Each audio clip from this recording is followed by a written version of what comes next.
Ammon, you're resting. You've asked for a couple final hours to regain some of your expended strength before you're to join the others and venture down into the depths. As you're in your elvish trance, you'll see the corners of the trance begin to shift and change. Uh, at first, you think it's just a matter of what you're seeing, and then you realize that it's partially against your will before you realize that you're being subject to what you had just done days before. It won't be too long before your trance will shift into this like strange void uh, of nothing. It's like space within space that seems to exist. And you'll see Hecate will approach and she'll sit down in front of you. She will not subject you to the same sort of strange terror that you tried to inflict upon her in her dream. And she'll kind of give a look over and see that you're resting. She'll understand the same sort of arcane recovery that all of your people go through.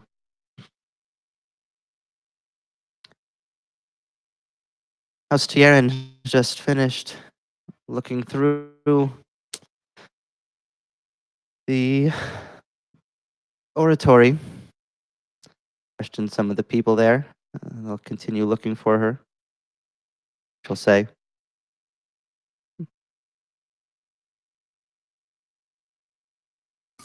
She is not there.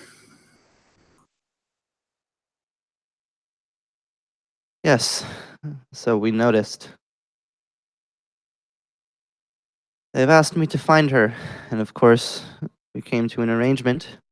At least I hope that was to be the case, as we spoke before. I need you to tell me something.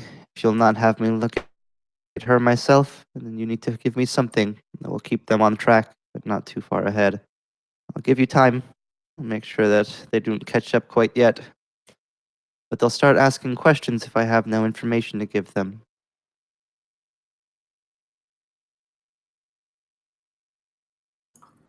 East.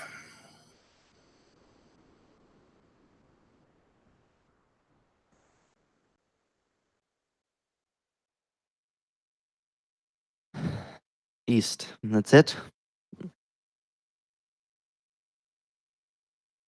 If I give you too much, then you will find us.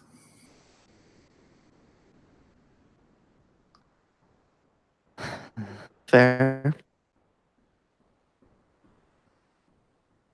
And it is a great deal if you don't know where you're going, to have a direction. It's true. It certainly does narrow the scope.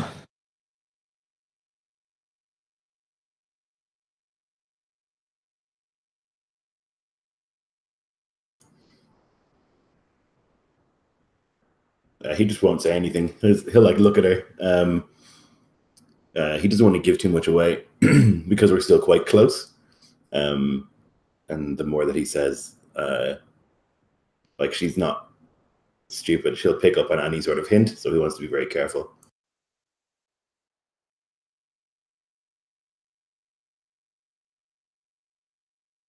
So when are you going to tell me this great plan of yours, this deep secret that you're trying to protect, where this is all going, why you're protecting the girl so much? She says this like fully knowing that you don't intend to tell her. It's a complicated situation. I can't say much, but it will be revealed when it's revealed. It's always the way.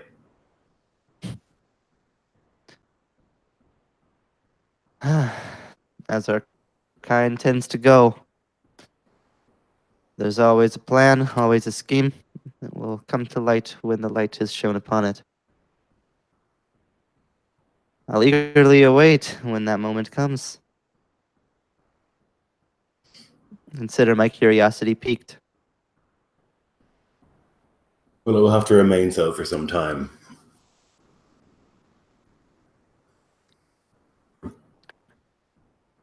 Luckily, time is all we have, and we have plenty of it.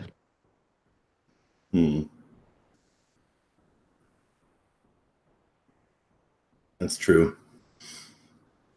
I think it will be worth it in the end. She's important. That's all I will say. More important than others of their kind.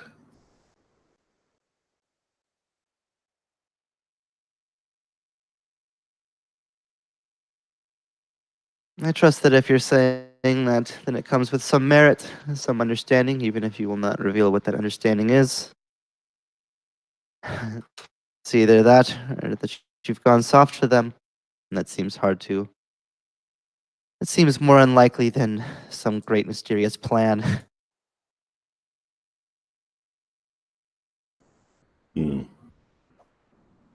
Rare enough that our kind go soft, as you say.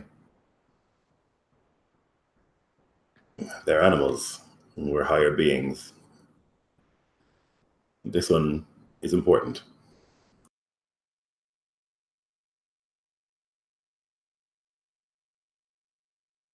They'll be coming for you. I wouldn't stay in one place for long.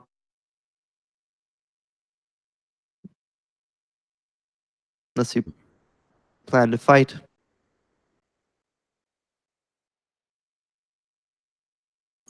No, that would not be wise.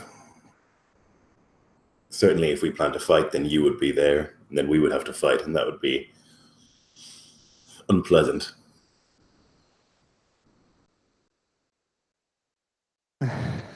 Unpleasant. At the least, perhaps worse. In any case, I can see that you're resting. I won't trouble you too long. Just be ready. I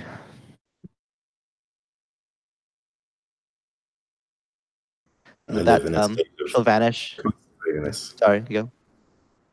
So just say that he lives in a state of constant readiness, and then he'll like touch his finger to his forehead, like a greeting or a goodbye.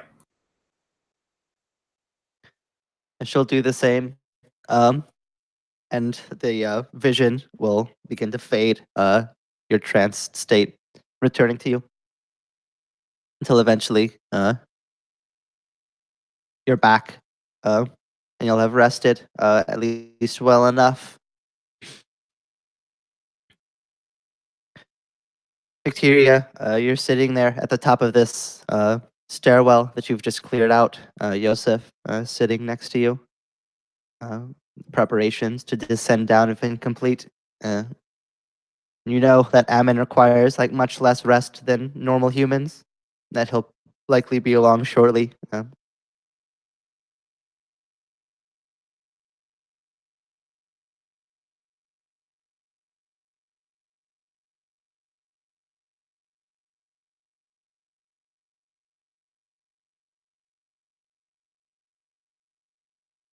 Victoria is just pacing back and forwards, remembering her many lessons from many teachers, or trying to like bring them to mind. All manner of complications going through her head, and she doesn't like the uncertainty, the stairs below, but figures she's best equipped by her allies, and that kind of sense of like relinquishing strategy, command to the others galls her. Galls her because of her age, and galls her because of circumstance, and galls her now because of what she sees this place, at least above ground, before her to be. She's angered that she bargained so low with the border guard. This place is lesser than she'd expected, and the folk here so thin and few. She does not know how the guard had not swept this place clean spans ago, and thinks it must be whatever is beneath here that has allowed that thing to not happen. And so she looks down the darkness with this uncertainty, which is a thing she despises amongst the most.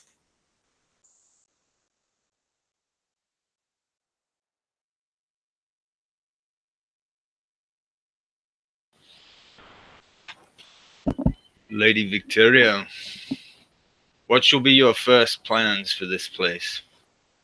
Yeah, so Joseph, in an attempt maybe to sort of quieten his own nagging doubts, would seek to turn Lady Victoria's mind towards something practical and mundane while they await the elf.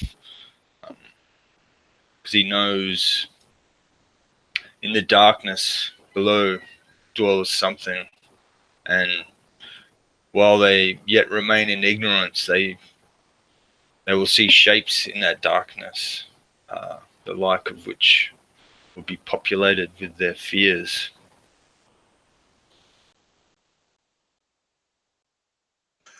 Oh, I would seize this place and begin work on it to fortify it. I would bring the border guard here and try and encourage folk to come. What of food? She shakes her head.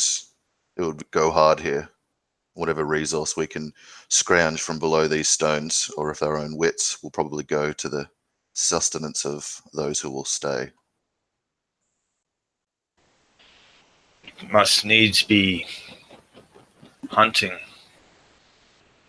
for some time at least. It will be Very difficult to plough the land and await the seed.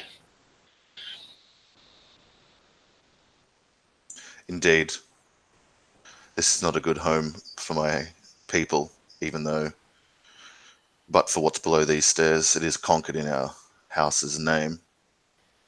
But I do not mean to plough these stony fields or try and summon life from barren, cursed stones. This place will be a ruse for our enemies. They'll come here for us, but we won't be here.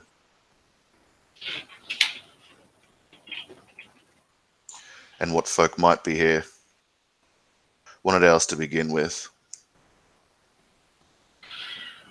Well, we shall at least leave it in the hands of the border guard and have a capable ally. A capable ally. They are a ragged force of men, ill-equipped with the wits and courage to deal with the threats in these hills. No stern ally for me to put trust in. They are sworn by their oaths not to take side with the disputes of the houses. And yet they have promised to those that are poor, even the penny gleams bright.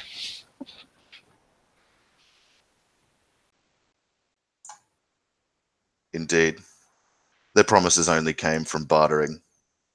Claim to these stones when we're done with them.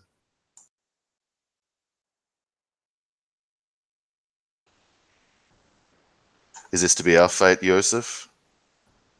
She points to the rubble. Destroyed house littered with corpses, cursed, another disciple's line. Gone. I think he'd kind of grit his jaw at that and glance up and then glance back down to where his hand is on his staff, and for a moment his other hand goes down to his sword and adjusts it, lifts it slightly out of its scabbard and drops it back in. See that it's loose and ready, and look back up. Say, not while I have any say in the matter, my lady.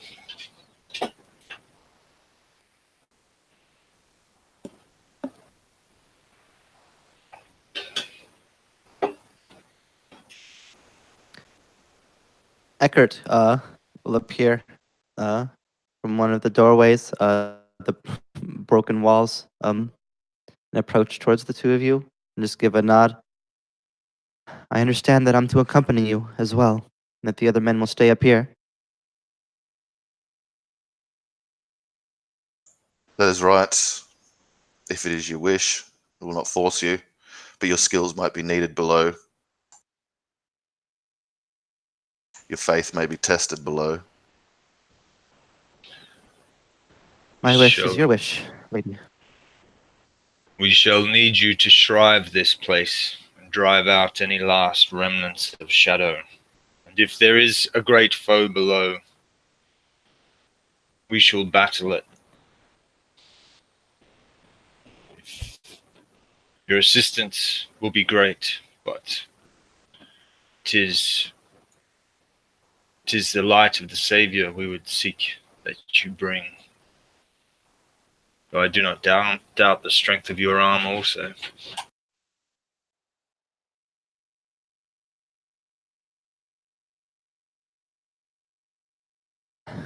As you say, Exemplar, for to be brothers in arms, then it will be a great honor to fight alongside you, if such a thing is necessary.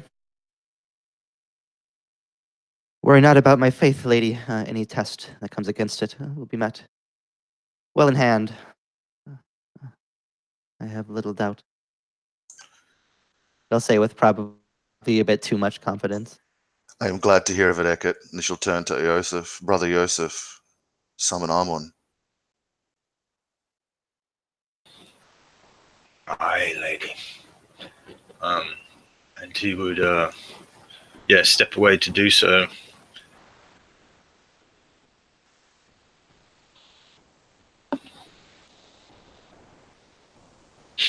Ammon, your trance finishes. Perfect timing, as actions of yours tend to be. And you'll slip from it, as the sound of Yosef's footsteps will echo, just barely at the edge of your hearing. It's not too much longer before you see him appear in the doorway, just as you awaken. Yeah, he'll rise and like put on his various robes and cloaks and things like that, and he'll like go through this process. He'll take the staff, which he doesn't really carry a lot of the time, but he'll take that, which is like leaning against the wall. No like great ceremony about it. He'll just like go over and pick it up and then walk to the wall, or to the door rather, where Yosef is, and he'll say, I am ready for whatever is beneath us. It is entirely possible that I might have to protect the lady using my magics. I cannot then ask you in the middle of whatever is happening if this is acceptable. I understand. 'Tis times such as these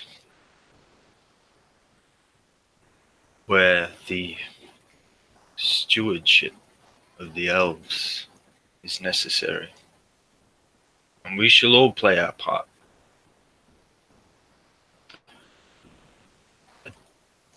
I would not seek, Amon,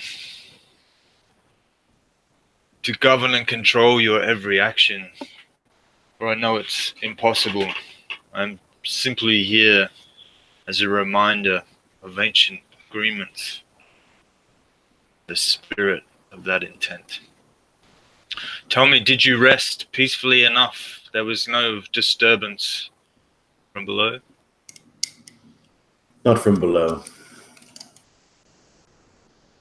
Well, let us do some disturbing of our own. And he'll step to the side to accompany Amon.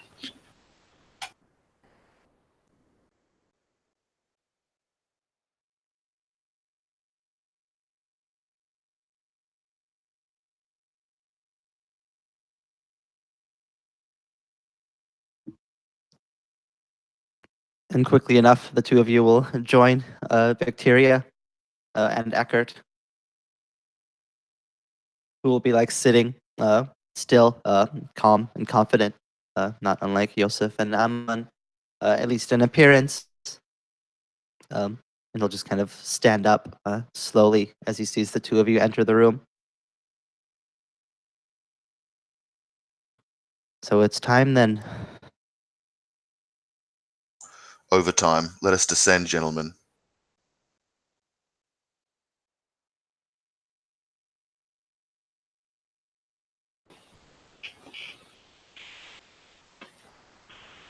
Yeah, and Yosef would seek out that dark and ominous portal that they've cleared away the debris which had been stacked against it in some futile effort to block out that insidious, insidious kind of presence that rises from below. And no doubt it's quite old. This portal, is it? Like, what does the door look like once it's been revealed?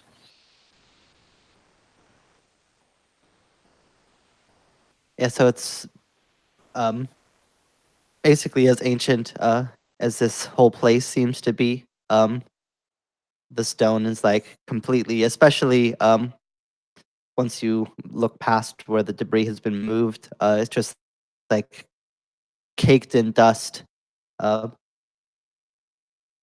it seems that this passageway is rarely, if ever, used these days. But still, the stone wears and cracks. Uh, Even going down into the darkness seems to be barely held together like most of this place.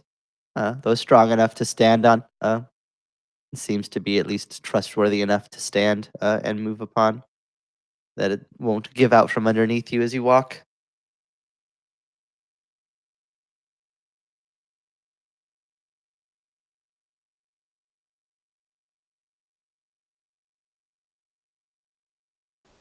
Yeah, using his iron shod staff, Yosef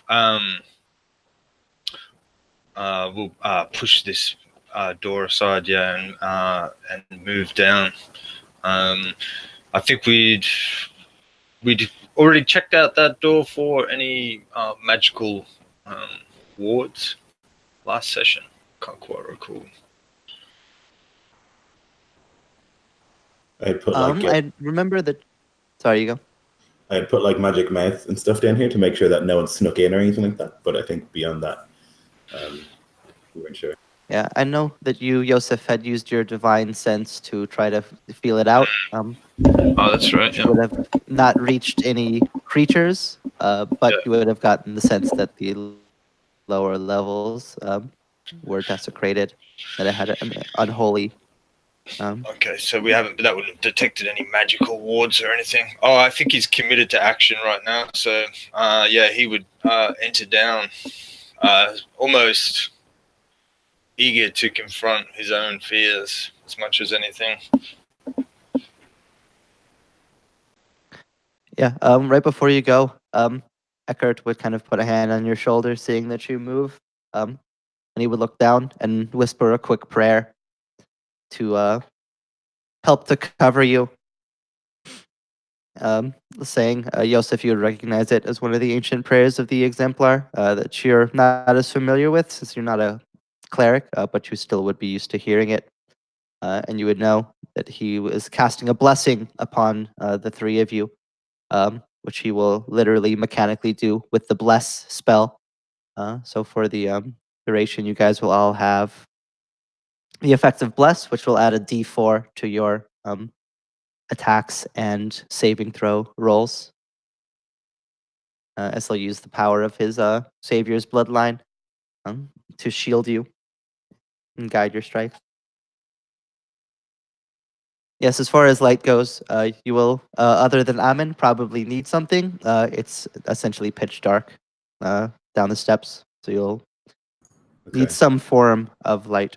Victoria will like turn to Master Armon, a little worried to perform this in his presence. They've been working on their lessons through the evenings, straining, and pitiful as it is, she's mastered some small manner of sorcery, and she will, with great effort and much like disgrace, summon a magic hand, and then summon light upon a stone and have the spectral hand hold it aloft above them, and she'll send it drifting beyond them with her like hands raised and her eyes squinting, and as if it's taking her immense effort just to conjure this parlor trick. Yeah, I'm on one note like several bits of like the harmony that were sung incorrectly or like the movements that were not perfect. and we'll be sure to like bring those up at the lesson tonight.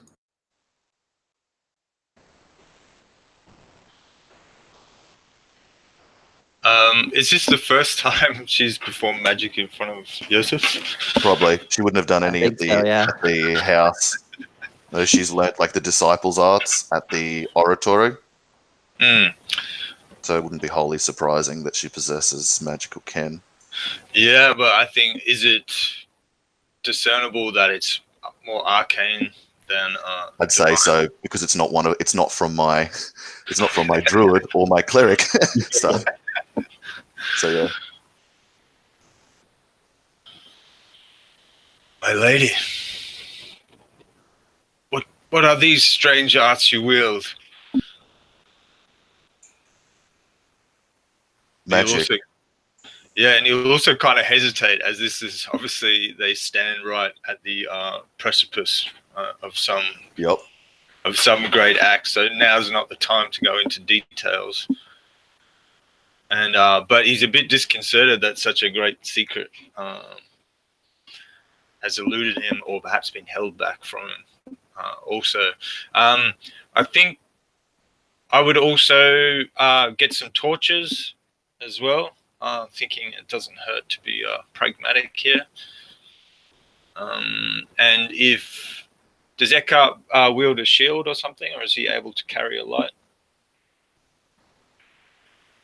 Because I'm aware magic can fail if such a person is affected by dark sorcery or laid low sometimes.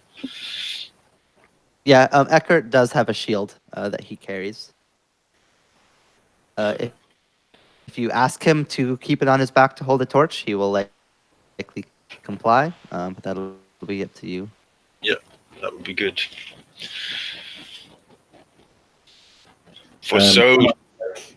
Look at all of this preparation with the light, and he's just like, it's one of those moments where like he can see perfectly in the dark, but also like he can summon light from nothing, and like it's one of those moments where like he really remembers like how inferior humans are in many ways, not in like a cruel way, just like an interesting sort of like, that's interesting, and then he'll just wave his hand and cast light on the shield of Eckhart.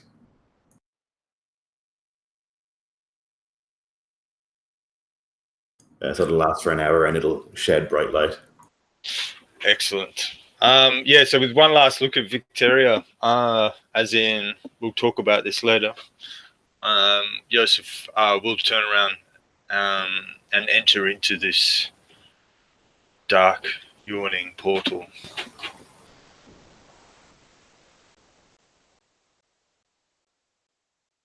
The light of the stone that Victoria holds aloft magically, combined with the light that springs from Eckhart's shield from Amun's spell, will shine out, keeping a circle of light around you, going from two sides, though even that doesn't feel like it's as much as you'd like.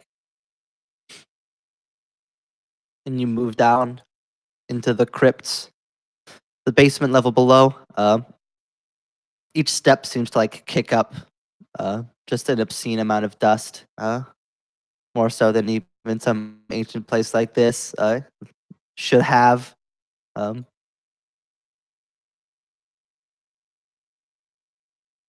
As you'll descend below, this stairwell will like open up down into a sort of cavernous area. It seems less refined.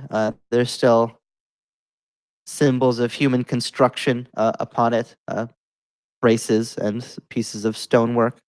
No, it does not seem like they cleaned this place up into a full-fledged, like constructed basement. And it seems like part of this was already here.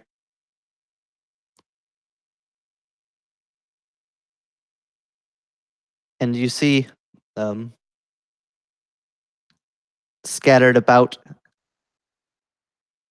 bones of various things, some creatures, but some of them decisively human.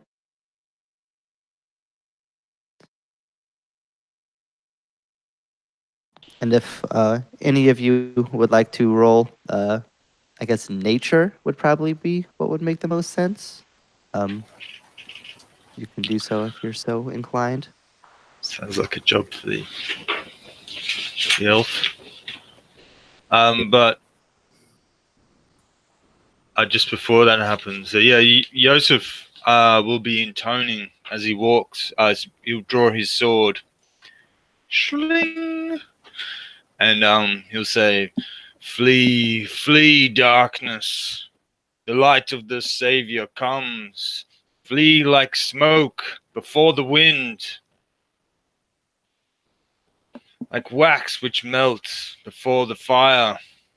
For even the small candle can light endless fires and be not diminished." And he'll cast magic weapon. So there'll probably be, while not a hugely illuminating light, there'll be a flicker along the blade of his sword as that takes hold.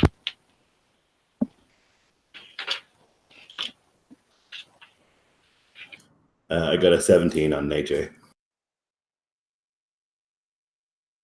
Yeah, so I think it would make sense that Ammon would have the most experience with dead humans, considering how many of them that he would have outlived at this stage. You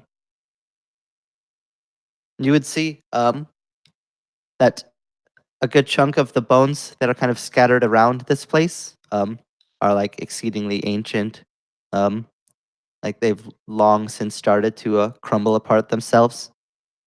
But that every now and then, every bit here and there, there'll be some small set of bone that seems decisively newer, as if it had only been recently, within the last years, been stripped of its flesh and muscle.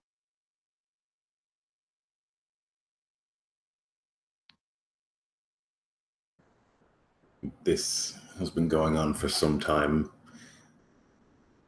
but even now,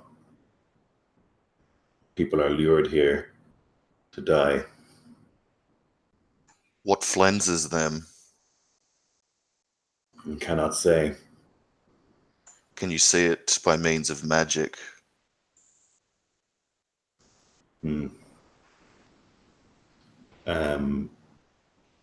Are they gnawed by teeth or some other dark force? Yeah, are there any marks in the bones, anything, Jeff? Or are they like, is it like the flesh is just like removed from them? Yeah, give me a perception.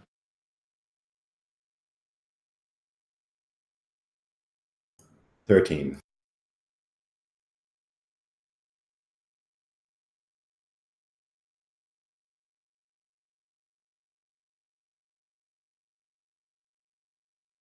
Oh, my passive perception's 19. Okay, yeah, definitely your job then. I'm smart, but I'm not wise.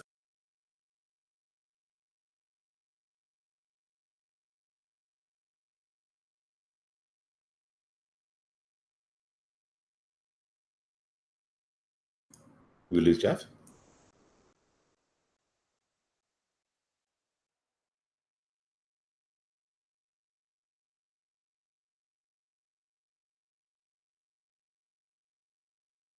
Yeah, I must have. Hmm.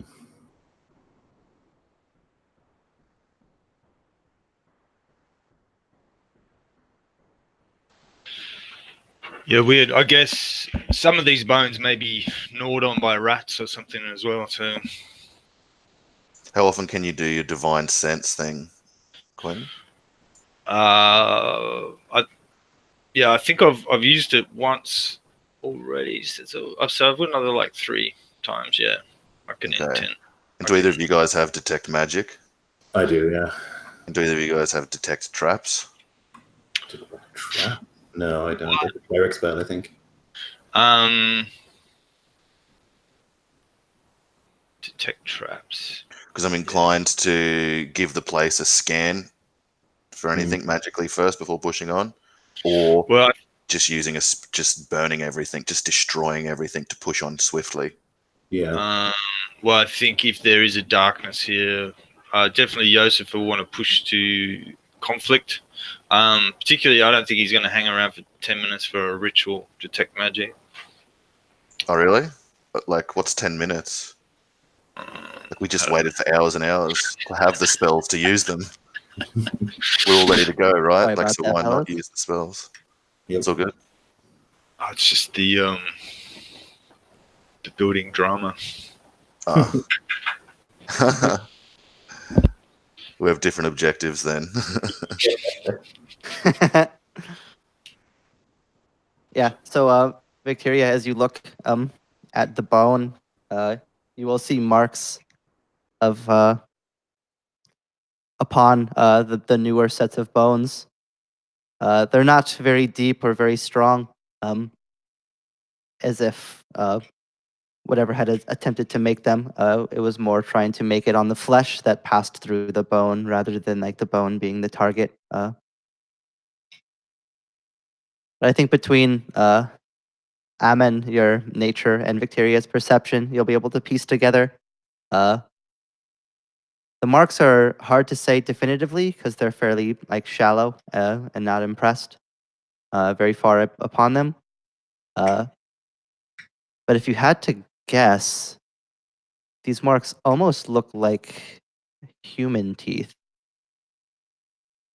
or at least humanoid. Like they're not sharp, beastly Are maw.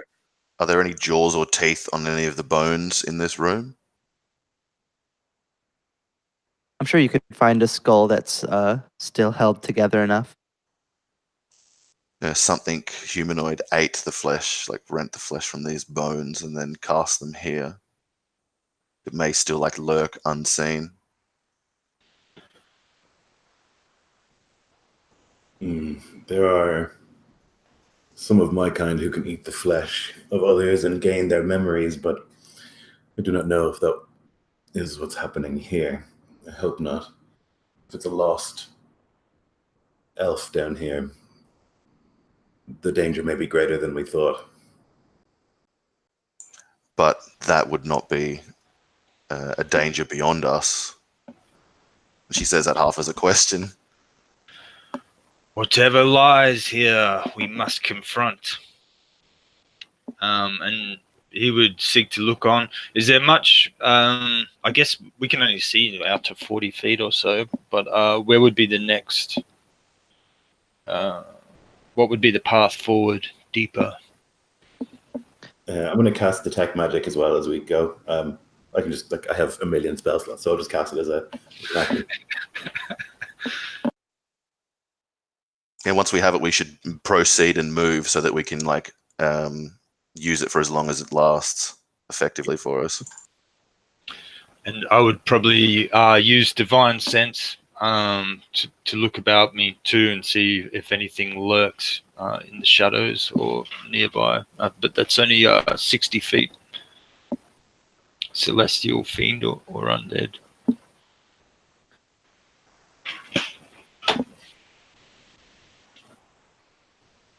Perfect. So neither of those will catch anything at this exact moment. Nothing's close enough to be triggering right now, but I'll take a note of that. That you guys both have those feeling out. Yeah, it would take a small bit to like find and orient yourself because the cavern is definitely larger than the light. But eventually you would be able to find where the walls are and a path going forwards deeper down, further along.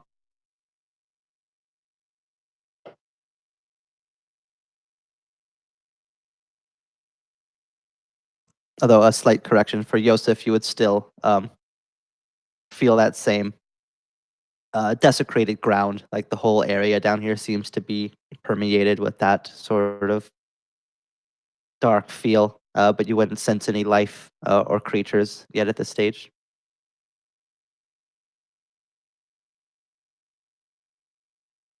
Yeah, and he'll remember back to the stories. Some of the some of the vagrant folk that lived above this place, or that guy with the wry smile and the kind of I think he was the guy that Yosef spoke to, which just seemed like some kind of ringleader, bit of a troublemaker, and he'd sort of given veiled threats that the faithful had disappeared, were known to disappear and never be seen again. So you look to these bones, wonder.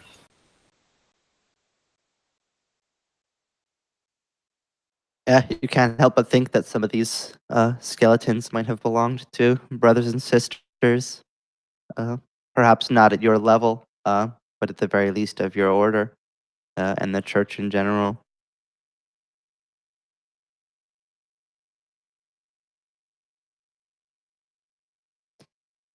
And as you press on, you'll begin to hear further down, deep down, far past the light and into the darkness, the sound of a thudding crunch, just a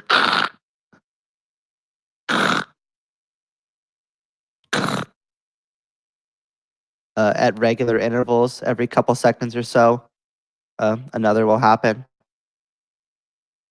It's like far at the edge of your hearing, just barely perceptible, but it echoes enough through the cavern that it's audible.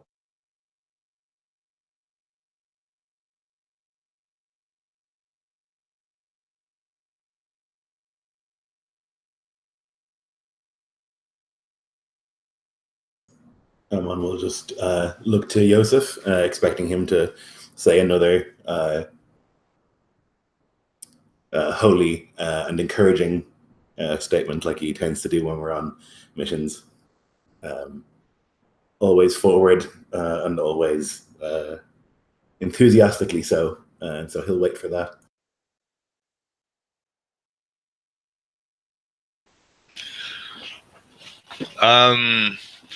He'll notice Amon looking to him, but for once his throat is quite dry, and he'll swallow, and kicking a bone as he walks, it skitters, and there's upsets a pile of bones in the corner, them clattering, and yet in the distance there's this kind of rhythmic sound deep below, like some dry heart beating in a mockery of the living. And the first few beads of sweat will start to appear on his forehead as part of him like yearns towards the battle, and another, of course, is all too human and afraid of what they'll find and what the implications will be. So for once, there'll be no prayers from him. That noise, Victoria will say, like stopping her steps and like keening her ear toward it. What could it be? She muses to the group.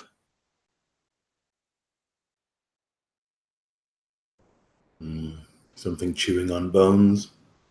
Can you send your eye beyond? She'll point, a slight shake to her hand as she points down the corridor. I can. To what purpose? We either go or we turn back. To see what we go into, that we make our plan, that we can come out the other side. And you'd likely remember before you waste a slot trying that you've attempted to divine down here before and that it did not work. So just keep that in mind if you're going to cast a spell. Yeah. And that's like not triggering on my detect magic. As in, like, I'm not detecting magic that's causing that. Odd, yeah. Oh, yeah, that's a good point. I forgot about that. So I imagine that you've been across your time as an elf in many castles, especially with other elves, and that it's fairly traditional for it to be heavily warded with like non-detection spells, like the king's room and such will always be under the effects of various non-detections and anti-divination wards and so on, and that many keeps will have like very strong and permanent wards that have been like repeatedly cast until they last forever on them, and that this basement will basically register all those same effects that you'd be used to detecting in such places. Right. Okay. Yep. So then I'll say certain magics will not function here. This is a place heavily warded against those magics that would let me see beyond. However, I could move ahead unseen. She nods. That makes sense. We all need light, which gives us away and pulls any stealth from us where you can see in the dark and move silently, given your biology. So, yeah, you should push on. So then See to it. yeah, he'll move his hands in like this delicate form and like quietly intone the song, and he will cast invisibility on himself.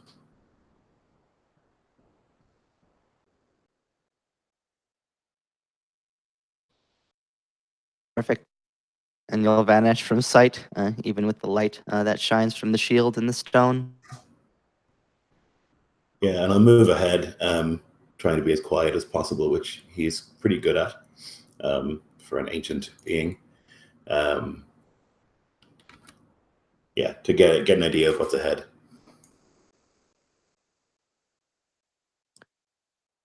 Perfect. Well, since this cave is littered with rubble and bone and such things as that, can I just get you to roll stealth for sound purposes? Yes. 17 plus 7 is 24. Is that right? Yeah.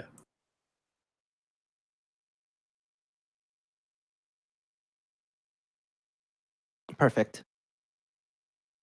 So you begin to continue down. The careful elven footfalls making almost no sound, even amongst the pieces of broken stone, broken people. Little is sent out. You're very careful not to kick or step anywhere that seems loose. And this like rhythmic sound that you've been hearing, this like crunching sound, will slowly grow louder and louder.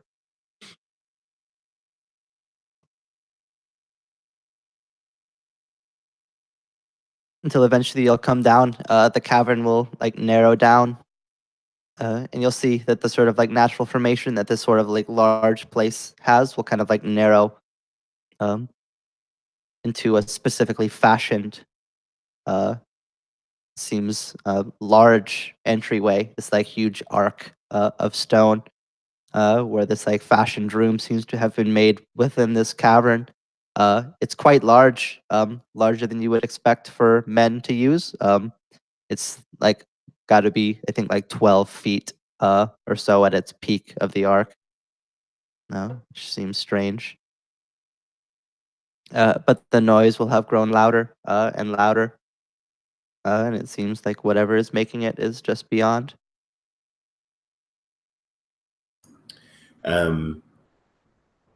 Is there like a doorway that I need to go through, or like is there like a clear point where I would like cross from this to the other place? Because I would be concerned that there might be a ward there or something like that.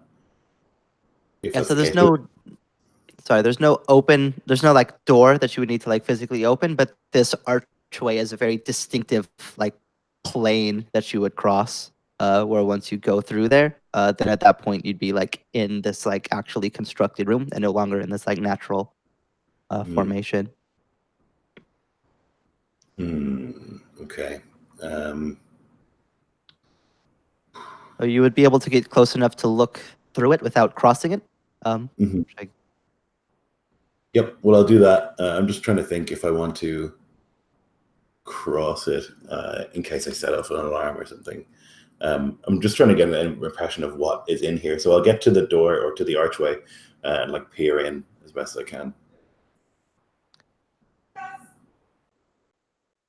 Yeah, you'll see.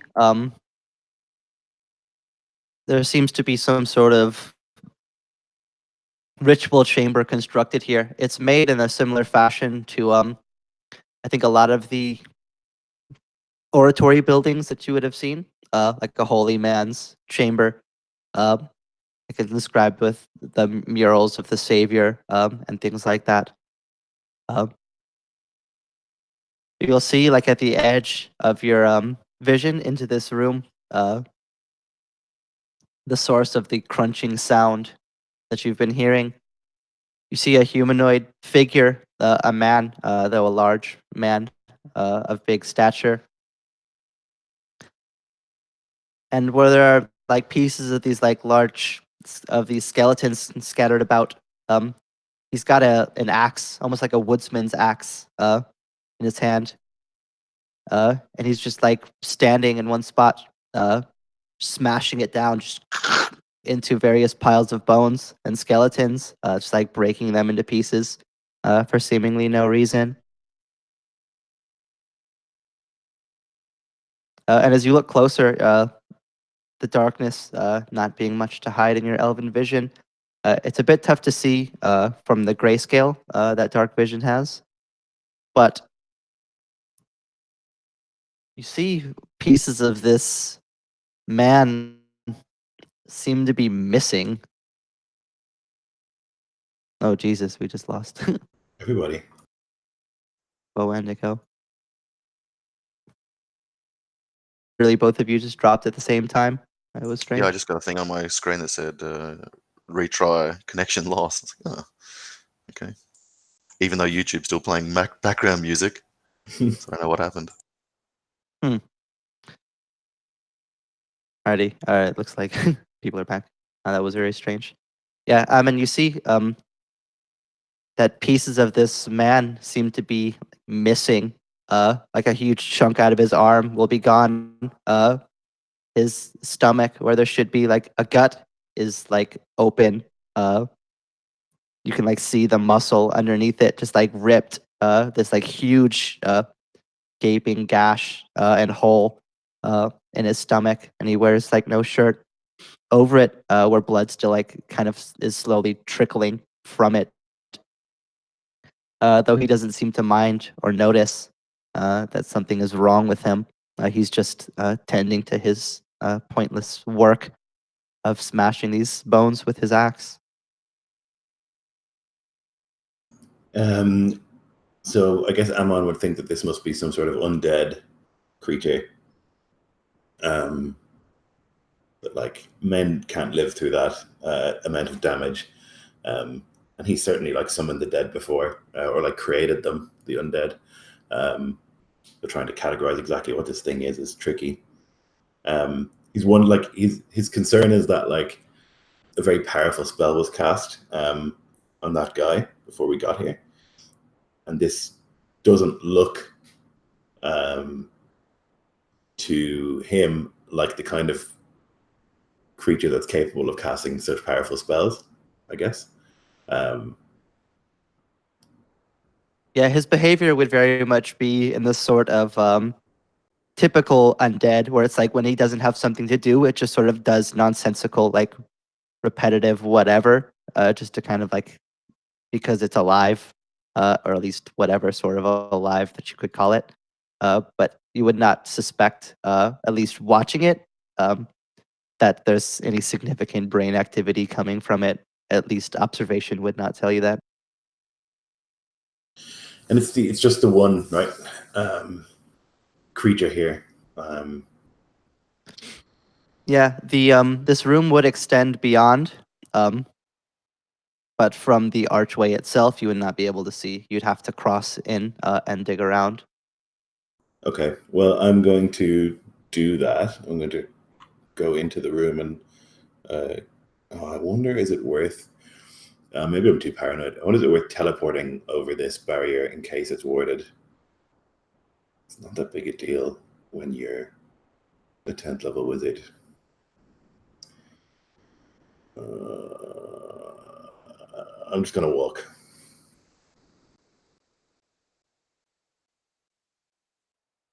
You'll pass through the plane of the archway. If there's any spell upon it, any wards or alarms, they're not audible, and you suffer no immediate consequence for doing so. Yeah, so I'll walk then around to the back, and like I don't want to get too close to this thing in case it can smell me or like has any sort of senses that I wouldn't expect. So I'll still be moving silently as best I can. I just want to like poke my head around and see what I can.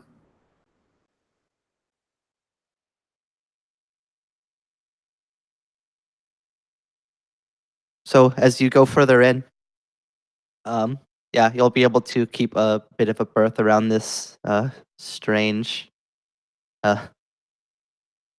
half-destroyed creature that still moves.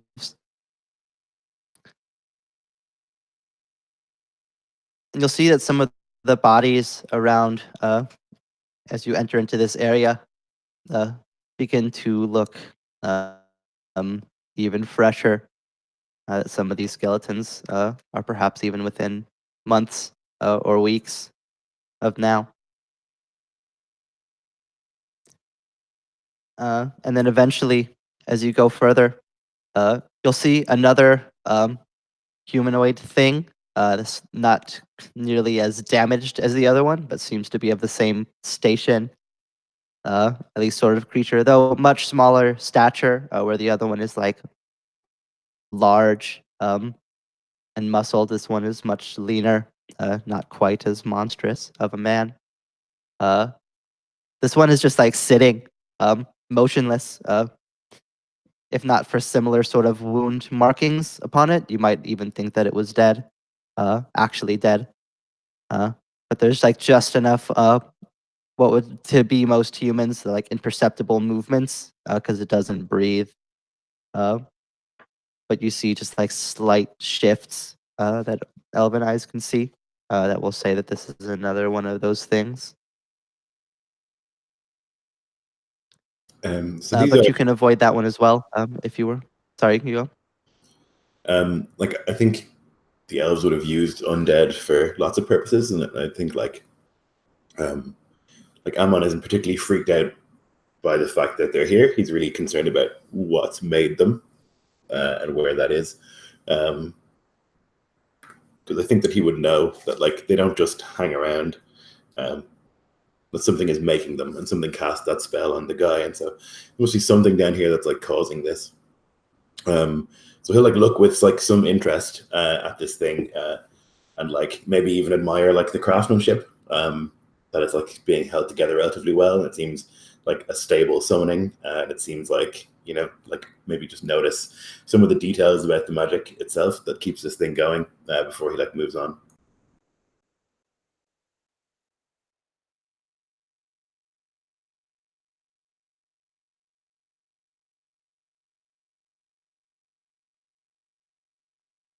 Are I still muted? Okay.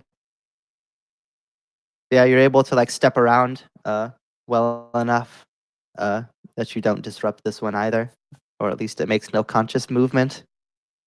And then as you make it down towards the edge of this room, there will be a door. This one closed, made of stone. But beyond it, you can hear just almost imperceptibly. Again, most human ears likely would not hear through how much that the sound would have to go through, but you're able to pick it up.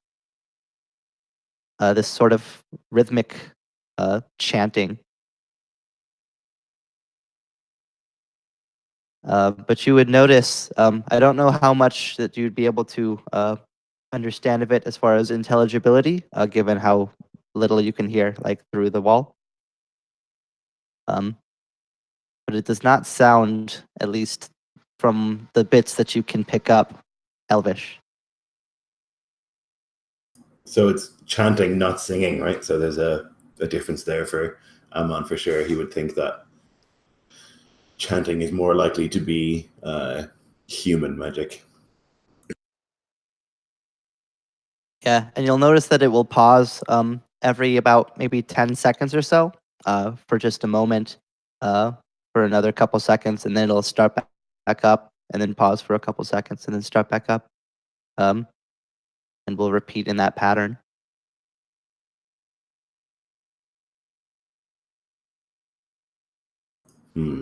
Okay. This is probably the part where I go back.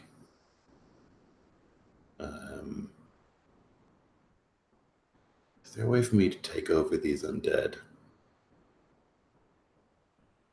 Okay, so I'll stay here at the door for a minute and listen and just kind of think about what the best course of action is. I don't have a way to communicate with the others, unfortunately, unless they're within 120 feet, which I don't think they are. Very tricky. Because basically I've learned nothing. Like I've learned that there are undead here and that there's someone through this door who's probably summoned them, but I don't know what that thing is. And that's the important piece of information that we need. So I wonder, should I go in that room?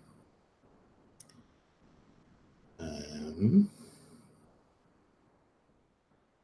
think I have to. So let me see what the best way to do this. Sorry, I have so many spells and it's like so much to figure out. So I think I'm going to Misty Step. Not concentration. Yeah, so I think I'll Misty Step casting Disruptive Invisibility, does it? Shit. Oh, yeah. I guess I could cast Greater Invisibility instead. Or again, rather. Yeah, if you Misty Step, it'll disrupt the Yeah. normal invisibility. Probably not a good call.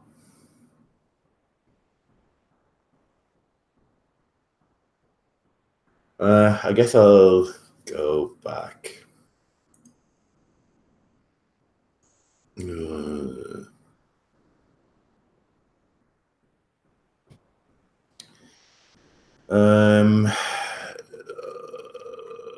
No, we need to know what it is, otherwise we're just going in blind. So I think it's going to be a lot of spells to do this, but it probably is worth it. So I will. Oh, I can't even like. Am I in sight of the other the one that was like just sitting there? Yes. The dead dude. It's a little far. So I guess you wouldn't necessarily know if it could see in the dark or not. But it would be within a couple tens of feet of you. Okay. Is there a place that I can go where I'm out of its line of sight? Basically like back out of the archway. And then back in would be the closest one. Okay. Yeah. So I want to move to a place where I'm not in sight of either of the undead who are milling around. So whether that's like into an alcove or like, even if it's back to the start of this place, that's okay. And then I will cast Greater Invisibility, which I should have just done to start with. And then I'll go back in, and then I'll Misty Step through the door. Alrighty. Can you make me a dexterity saving throw? Yes. Add a D4 because you're blessed. Oh, yeah. Mm-hmm. Grab a D4. DC 17. Bless only lasts for a minute. Oh, does it? Okay. Yeah. Dexterity saving throw. I get a 17. That's exactly what you need. So I figure at this stage you're likely expecting that something potentially could happen.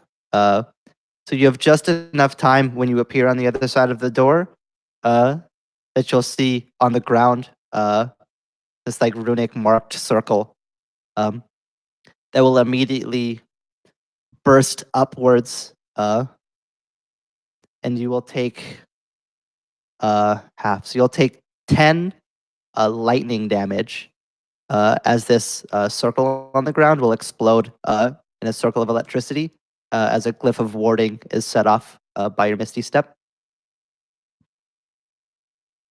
Okay. Um, My intention really is to just like see what this thing is and then run away as quick as I can. Yeah, so you'll see, you'll look at the edge of this room, and you'll see what looks to be a human man. And he'll like lean up from whatever he's looking over on this altar, and like look up at the door where this electricity has like exploded out, and he'll shout out, "Who's there? What's there?" But you'll see as you look that this human man, blood runs down from his mouth, and is like covering his face. And you see a body that's like laid on the altar, and a couple others kind of scattered around of a person in garbs of the faith, where a large hole is in their stomach, where pieces of their cloth have been torn away.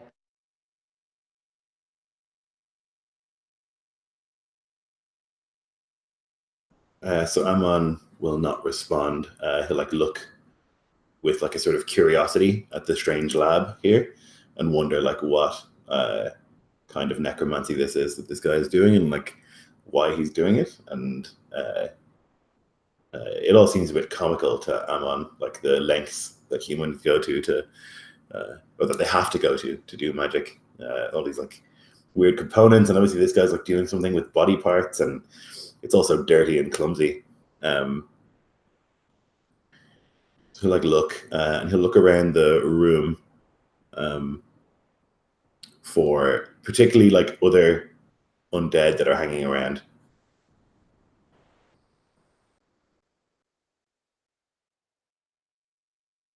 Yeah, a quick scan of the room. You'll see that in the corner, which is now like risen and has started to like look around, this like strange, it almost looks like a dog, like a mastiff or some sort of like hunting dog, though its breed cannot be determined through all the similar looking gashes and holes that are there. And it'll start to let out this like strange, horrified sound, approximating a bark, though it will not sound correct through whatever damage time has done to its vocal cords. And this human man will immediately begin to chant and like look towards the door. So I'm going to move away from the door. I don't know like how wide it is or whatever, but if I can move like diagonal away and towards him, so away from the door and towards him, so that if he casts a spell towards the door, it won't hit me. And I'm going to be listening and particularly watching for how he's casting this spell. Like, is it divine magic?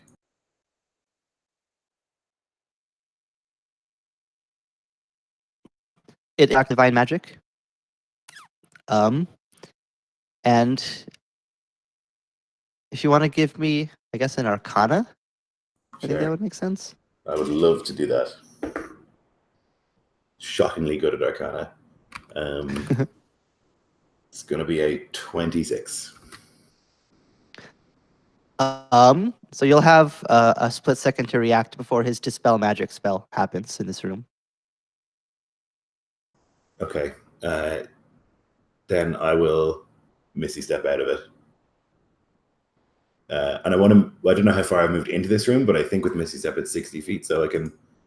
I was 30. Okay. So I'll go maximum, like the maximum distance that I can go in case there's like an ambient dispel on the other side when I get there. So I'll go as far as I can go.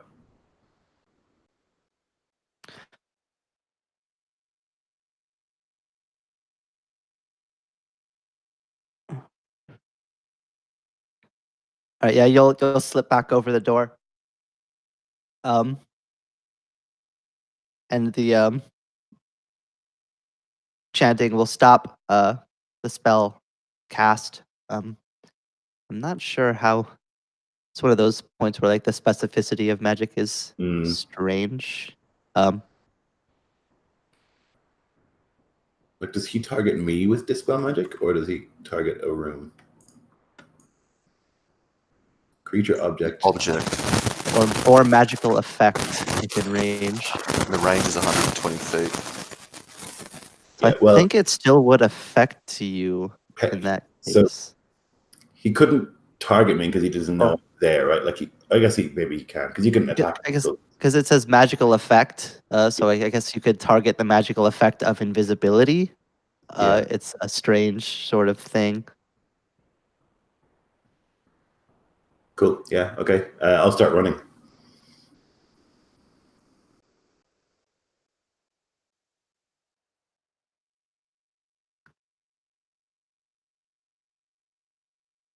Yeah. We'll just call it then. It's okay that the invisibility will end since you're still within 120 feet. But you'll be able to sprint away. And I guess what would be the Oh, easiest it's way to actually do this? Radio Invisibility is a 4th level spell, so like 4th level or higher. So he has to make a.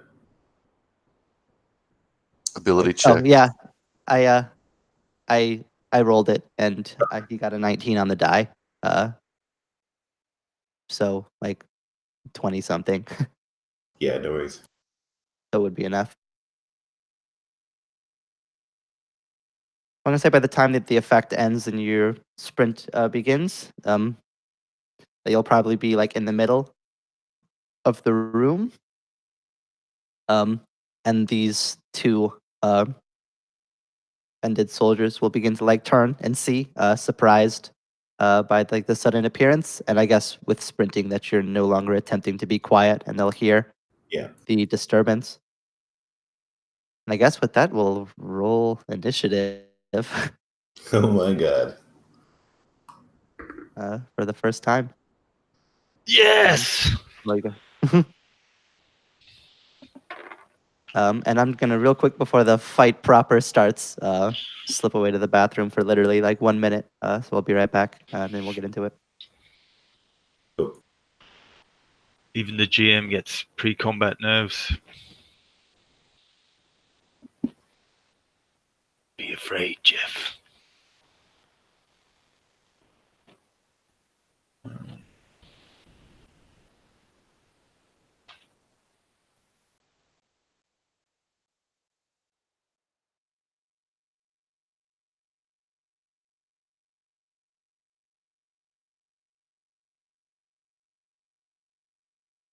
So I was like real concerned this is going to be like some sort of shadow demon or something down here.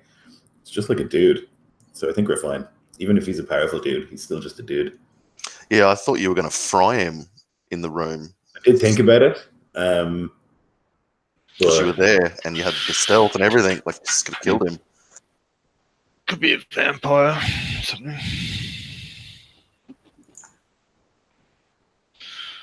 Time will tell. Yeah, I think from like narrative drips last session. I mean, it could be. There's rumors of a lost disciple. Yeah, maybe some crazed priest who's like worshipping a dead disciple or something. Yeah, or yeah. Too bad we won't be able to ask him questions and get his life story because he's about to get a whole world of pain, swift death, and us walking quickly on past him. It's okay. His secret diary's in a fireball-proof box somewhere. Leave it. We have no time.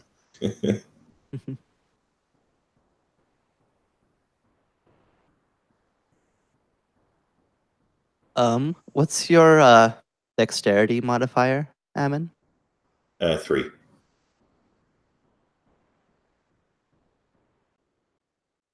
The grace of the elves.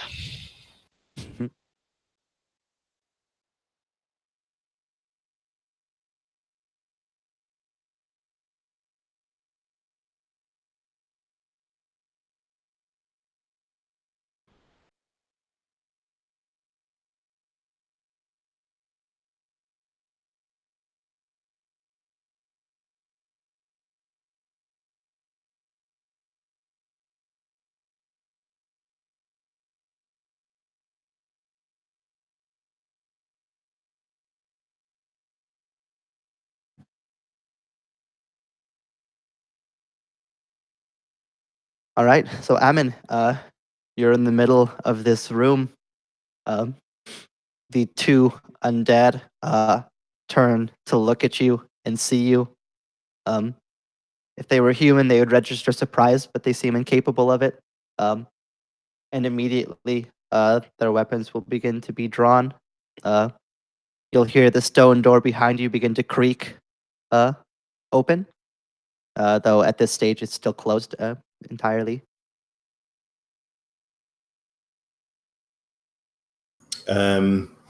Yeah, I'm gonna move again, and I think I might just dash. That seems best. I don't want to be in a fight without all my people to take hits from me. So yeah, Amon will like see these two things, and he probably can deal with this, on his own. But if this guy comes out of that room and things get out of hand very quickly, so I think I'll move, and then I will.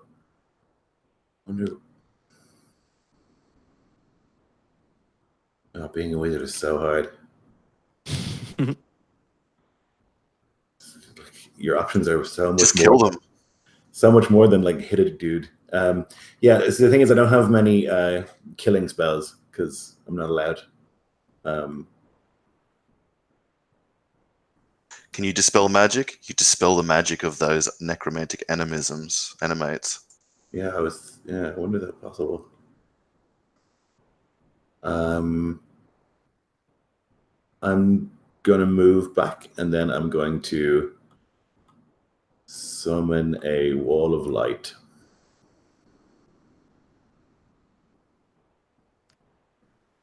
So yeah, I'll move back away towards the others, and then he'll begin to sing a song, like quite a complex one, and it'll take a little bit of time, and there'll be like his own voice harmonizing with itself, and he's going to summon this wall of like pure bright white light, and I would like to put it like straight down, because I think it's like quite a long room, right, that leads to another long room that leads to this guy's room. Like I didn't go around any corners. Yeah. Mm-mm. Okay. Yep. So then I'll have it basically go all the way into this guy's room, because I think you can do that. Creatures and objects can pass through it. Okay, yeah, so I'll summon this wall. It'll go straight down the middle of this long thing. It emits bright light to 120 feet and dim light to an additional 120 feet. And then each creature in its area. So ideally, it would get one of these dead guys. I don't know if they're conveniently both standing in a place where they're within 5 feet of the middle of the room. But ideally, I would get one of them at least. Okay, so you're putting the wall like horizontally through the chamber? Long ways. So because I came out of this guy's room and then basically ran straight towards where the others are. So basically the entire length of this, like, it's 120 feet long. No, sorry, it's 60 feet long. So I want to start it in the dude's room, basically, and then as far towards me as I can. Okay. So if you're putting it straight with his door, I'm going to say that only one of them, the other guy, would be like in the middle enough. Okay. That it would hit him. So I don't know what mechanically that would mean. So they'll both need to make Constitution saving throws. So the dude in the room and then the other guy who's near it. Perfect. DC is 17. They'll both fail. Excellent. Okay. So they'll both take 4d8 radiant damage.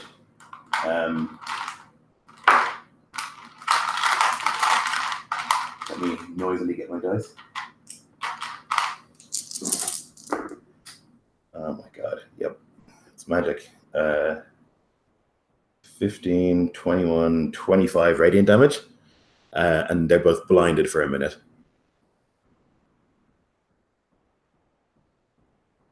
A creature that ends its turn in the wall's area takes 48 radiant damage. And until the spell ends, I can use an action to launch a beam of radiance from the wall at one creature I can see within 60 feet of it. So yeah, he summons this just insane, like it's as if the sun has spawned in the room. It's so bright, hard to even explain it. And like this place that probably hasn't seen light in centuries, if not millennia, suddenly is like scorching with light. And every like piece of dust and every like spider in the corner all of a sudden is shown in absolute brightness. So he'll summon that, and then he will just call out for the others. But I guess they would see the explosion of light. Yeah, so Victoria and Yosef, you'll just see immediately from down this passageway that Amin's gone through, this like burst of light will shine, like as if he had opened a doorway to like outside into the sun. Will just like beam through. But then just as quickly as it appears, Amin, you'll see this constriction begin to push against the wall. And like darkness will begin to like wind its way through it, as if like grabbing deep into whatever is like holding this wall together. And with a 20 on his dispel magic roll for a 28, the wall will then crack with darkness and explode out, sending like shards of crystallized light across the room. I might And try then darkness will fall again. Oh, That's okay. So I attempt to interrupt a creature in the process of casting a spell. If it is a 3rd level or lower, it fails and has no effect. If it's higher than that, I have to make a check. so you can't see him actually because the door is closed. Okay. It says a reaction when you see a creature casting the spell. So I don't think you actually see him casting this spell. Okay. Yep. Okay. If that makes sense. Mhm.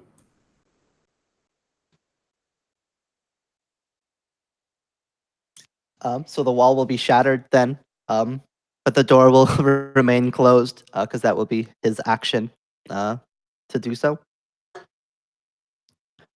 And then this half-maimed large man will look towards you wordlessly, and with like a surprising speed, will begin to like barrel towards you, Ammon, with this axe.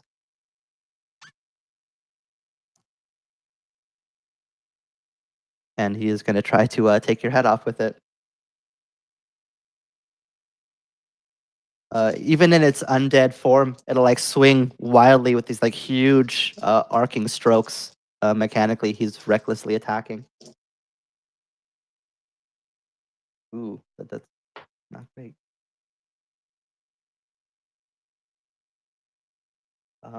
So will a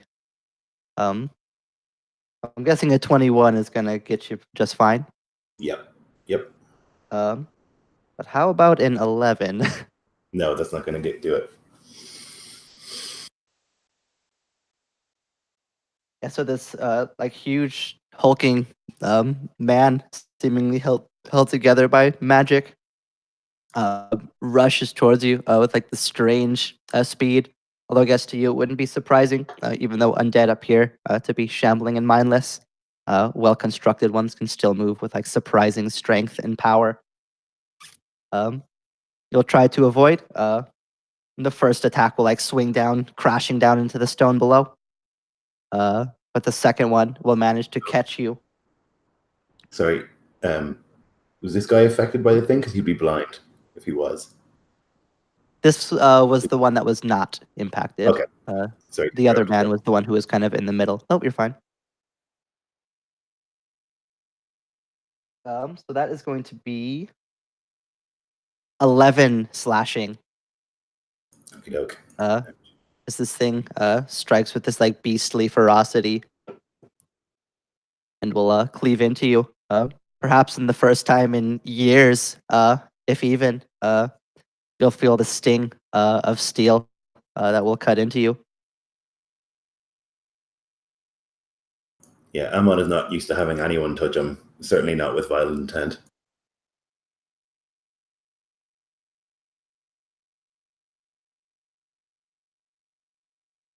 All right, but that will be that thing's turn. Yosef, you've seen this like huge burst of light, and you've heard Ammon call, but then the light will like fade away. You'll even, I think, like hear it crack under the magical force that tries to oppress it. Yeah, he's been waiting very restlessly, straining what little keen senses he has for any sound. So when he hears this and sees the flash of light, I think he'll use that light to guide his step initially and sort of move out. But I guess just as quickly the light disappears. So I guess I would be 30 feet out at that point, and then I would hold action for the light of Lady Victoria or Eckhart to follow, and then use that action to dash further distance. I'm not sure how far away they are. Yeah, I think 30 feet tends to close pretty quickly, I think. Sorry, how far away is the source of the light? Or like, how far away is Amon from us? I'll say with 30 feet that you can probably get to the archway itself. I don't know how well you'd be able to see in the dark, especially having just walked with the torch and the light. But I imagine it's like the wall of the light is still fading. You'll see like this flash, like as if like illuminated by a lightning strike of this like huge hulking man swinging his axe at Ammon. Brother Amon, we have come. But yeah, again, as the light fades almost straight away, yeah, he would stop and hold action dash for to join in the melee next to Amon as soon as the light comes up behind him.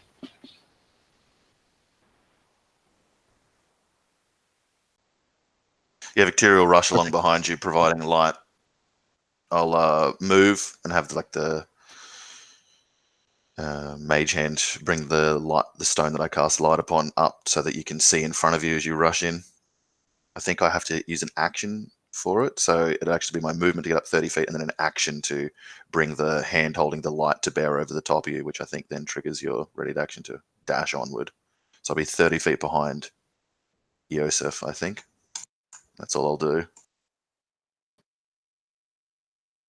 Yeah, so as the light of the mage hand catches up and sheds its light, you'll see this like grisly sight of Ammon being set upon by this like huge man who's like torn to pieces. He's got like this huge hole in his gut that he's like still bleeding out of, seemingly like in some permanence. Like chunks of him are missing, and you can like see muscle and bone even below. And you'll see just in time for this thing to actually strike Ammon, the first attack being deflected, but the second one striking. But Yosef, with your ready to action to dash, you'll be able to close in right next to Ammon and this strange undead monstrosity of a person.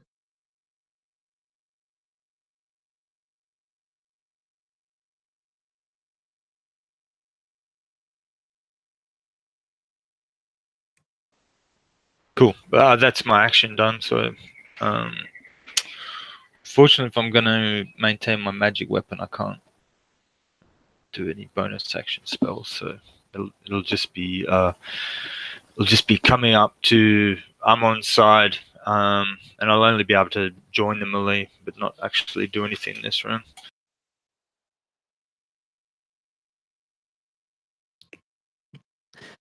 So this like plagued beast, this like hound, undead hound that this man seems to have will just like scratch at the door. But because the door is still closed, it will not be able to join the fight quite yet either. Eckert will rush in next to you, Victoria, coming in alongside, and he'll see Ammon, who's been hit, and will begin saying a prayer to his god to protect you. And he's going to cast Enhance Ability on you, Ammon, which will give you 8 temporary hit points. He's going to give you the Constitution ones. You'll have advantage on any Constitution saves for the fight, and you'll have 8 temporary hit points as he'll seek to protect you from what's set upon you. Perfect. It'll be his turn. This other man will swing this like half broken short sword at the wall next to him, uselessly, just pounding into it and growling. He's blind from the wall and cannot see, and does not have like the sense of will and awareness to do anything other than to like swing about at some non-existent threat that's right next to him. For his turn, from the effect of the wall, and that will bring us back up top. Cool. He gets to make a save at the end of his turn against the blindness. So does Greymolt as well. And that's con. Yeah. But I am going to use one of my important dice to say that Greymolt rolls a 4.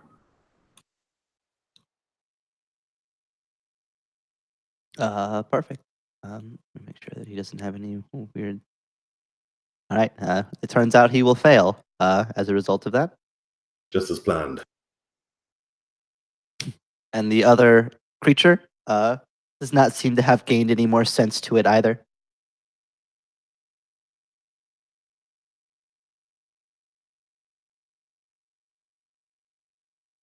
Okay. So this one is fighting me. How far am I from the door where the dude is? You misty stepped and moved, so 60 feet. 60, okay. Right. Probably need to be... So I'm going to cast... does he opportunity attack me if I cast a spell in melee? Is that a thing? No. Only if he has the Mage Hunter feat. Okay. Yeah, so I will cast Blink on myself. Which basically at the end of each of my turns, I vanish out of existence and go to the ethereal plane. If I roll an 11 or higher. So I will cast that. That's my action. That's it. I'm kind of waiting for this dude to arrive so I can give him a piece of my mind. But for now, I'm just going to cast Blink, and I do roll an 11. So I will vanish to the ethereal plane. I guess it would just look like smoke envelops Ammon, and he's gone.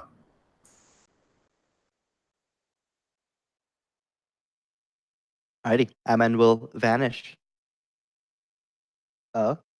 Whatever Greymolt does, you will not see. He's behind a wall.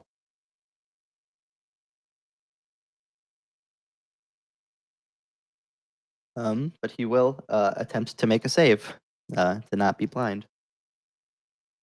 Which, do you have any other effects before I do that? No. I have another important dice, but I'm going to save it. Alrighty. So with that, then he will succeed on the roll. Well, I guess you probably don't know that, but just for mechanical sake, to say.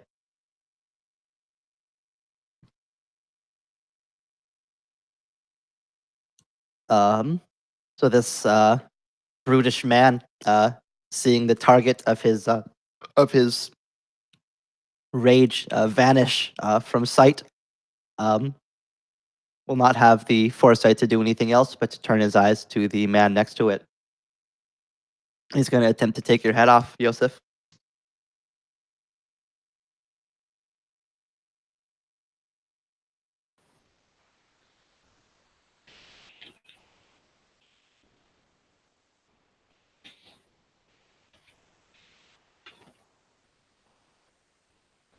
All right, so miraculously, that's going to be 2 hits. He's swinging with these like huge, powerful arcs. Mechanically, he's attacking recklessly, so attacks against him will have advantage later down the road. But in turn, he's using that to strike with more force against you. And that will be a 21 and a 25 to hit you. So that will be across the board, it's going to be 21 slashing, 10 and then 11 per hit. This thing is strong, magically enhanced by whatever's keeping it alive and together. Will just like slam against you with this like immense supernatural force, smashing into your shield and your armor. You'll feel like the weight against it like crushing against you. Parts of it will even like slip through and like dent in your armor with the ferocity of its strikes. But then it will be your turn, Yosef. Yeah, staff in one hand, sword in the other. He's seeking to try and fend off or parry these blows, but big double-handed axe strikes kind of slip past and slide. One is hitting him in the forearm. Another one buffeting him across the breastplate, crushing the breath from him. And yeah, I'll bring my sword up and over, attempting to take off one of his arms. So it'll be like 22 or something to hit. And I'll expend one spell slot for a divine smite. So that is 15, 17, 18 points on the first blow. Oh, it's actually oh, and a crit on the second. Nice. Now, should I declare divine smite before I roll, right? Or is it something you can? Do it You can do it after. Well, I guess. Is he bloodied by that first blow? Sorry, how much was it? 17. And do you still have magic weapon active? I don't know how long that Yep. lasts. It lasts for 1 hour. Actually, I need to do Perfect. a concentration roll. That's a good point. Mm-hmm. So was it 10 and 11, was it? Yes. Okay. Yep, that's fine. So I've still got it up. That might is radiant as well, so it's not normal damage. It might be important. Yep. So I've got that all counted, but no, he will so- not be bloodied by that. 10, 15, 17, 25, 30, 33 points on the second blow. Whew.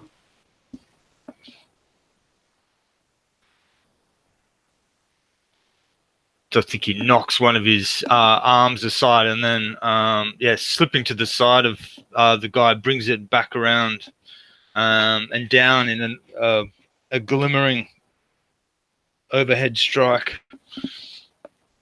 And I have a possible third bonus action attack with the staff.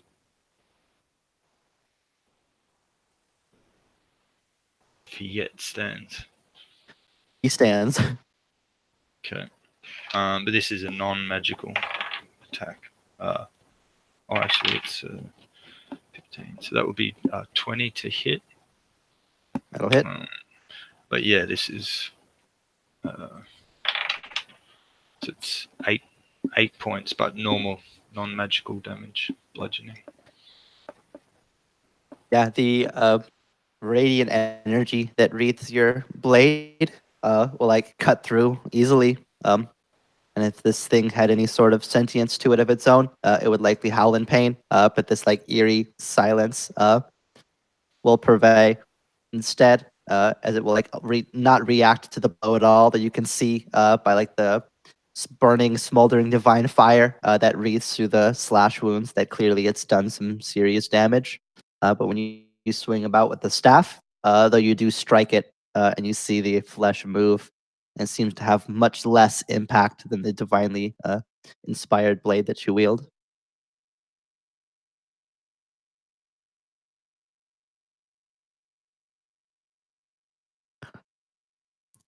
Alrighty, Victoria, you've seen Ammon vanish from sight, and now Yosef is locked in battle with this like hulking, half destroyed man who still seems to move and swing like a human.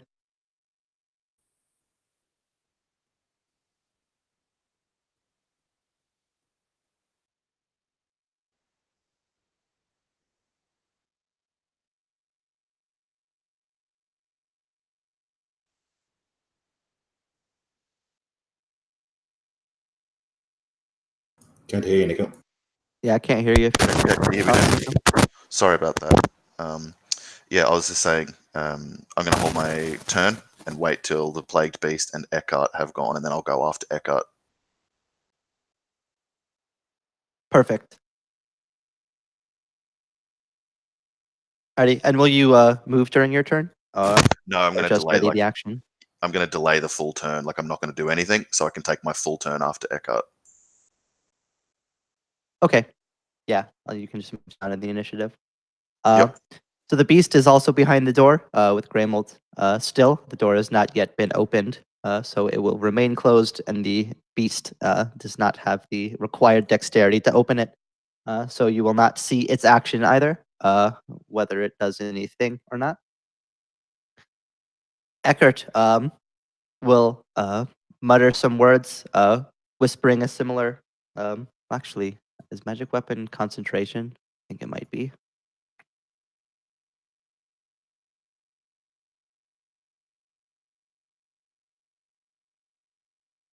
Yeah, it is, I think. It is. So he will not do that then because he is still casting his blessing on Ammon. But he will join next to you, Yosef. He'll bring up his own hammer, though he does not have the enchantment on it as you do. But concentrating on the spell that he still lays on Ammon, will use his turn to try to take this thing down next to you.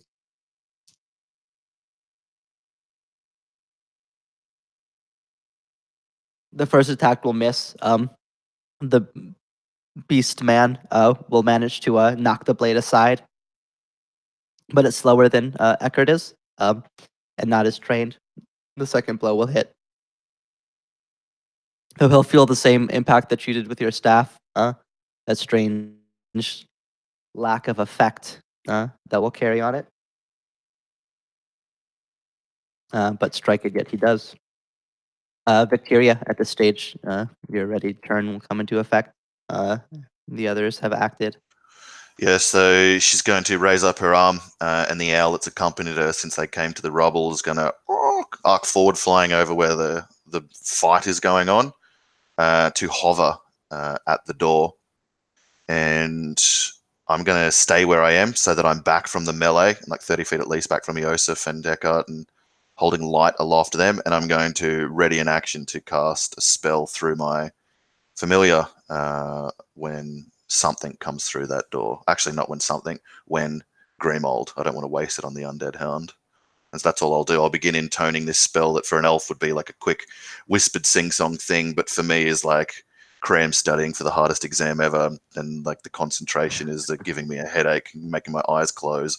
So it's just darkness and words and equations punctuated by the like spells and whatnot.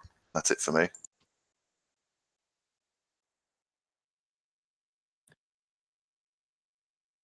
Yeah, the bard will await.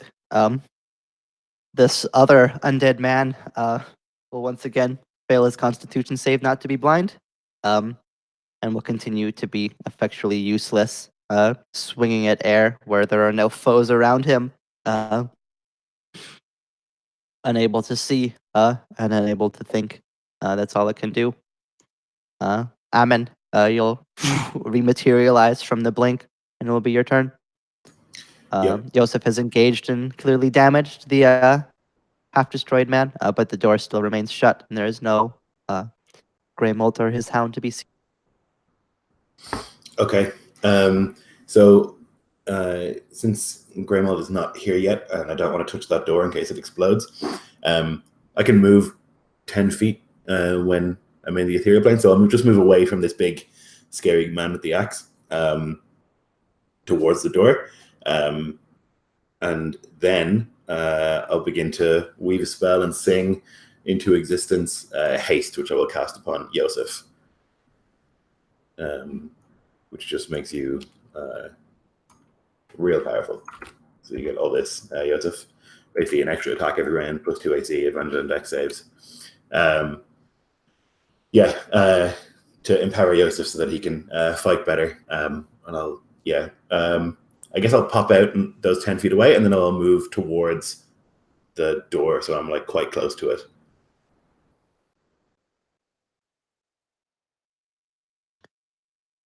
Okay, so you'll be able to get within 20 feet of the door. Then between the 10 feet of the ethereal movement and then your actual movement. Cool. You'll be close to this other undead man, but like you can still see like the smoldering divine fire that sparks in his eyes as he just swings wildly at the air. Unless you like walk within 5 feet of him, you're not in any danger until it manages to overcome that. Okay. Yep, that's fine. Is like, can I move in a way that I would be more than a movement away from him, or is it too tight? Like the corridor is too tight.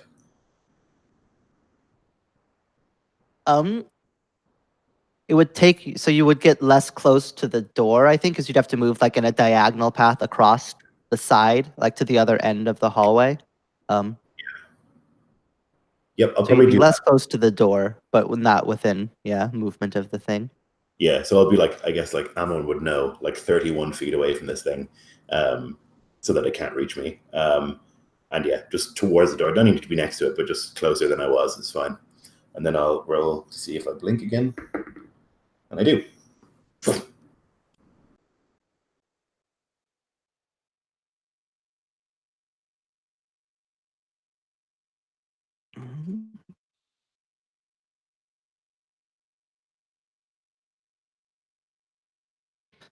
All right, so yeah, you'll poof, vanish again. At this stage, the door is going to creak open. As Grimold will use an action to open the door. So Victoria, whatever that you have ready, you'll be able to do. I'm going to cast Inflict Wounds through my owl. 17 to hit. Will miss, actually. Oh, FML. That's it for me then.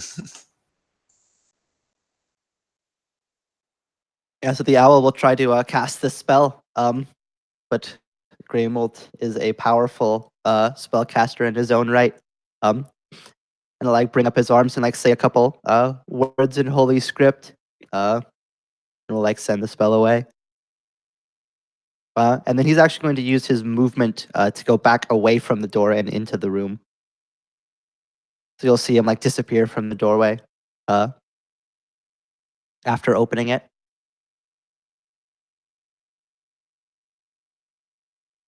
And that will be his turn.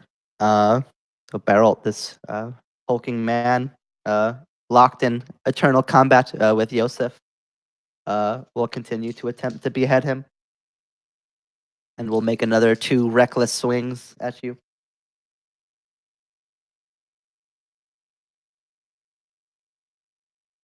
All right, and then it's going to be a 27 and a 19. So I think that's only 1 hit, actually. Is that correct, Yosef? Yeah, AC it's gone 20? up to 22 now, the AC. Yeah, so 1 attack will still hit you. Oh god, but it's actually going to be 17 slashing damage. This like massive hulking swing. The first one will be deflected. You're able to like send it away. But then with just like this brutish aggressiveness and like strange speed, we'll just manage to bring it down. This like huge arcing horizontal swing that's like near impossible to dodge. You try to like deflect it, but it just like smashes through you anyways. The force of it dealing just as much damage as the axe head. How much was that? Sorry, I just got distracted. 17 slashing. Yep, cool. Yeah, I think this this great axe and the supernaturally enhanced strength of this walking corpse is just almost irresistible. And when he attempts to deflect it, it just sort of pushes his staff aside, a great shower of sparks, and bites deep into him. So I have an extra action, right? So I think, yeah, falling down to... Oh, it's my go now? Yeah, it's your turn. Yeah, falling down to 1 knee under the crushing weight of this blow. He attempts to summon his faith as he's descended into this darkness and got his first glimpse of whatever horror. Like this is only, he gets the sense this is only the lesser of the evils down here, and that he needs to draw upon his faith to face it. So I will use Lay on Hands,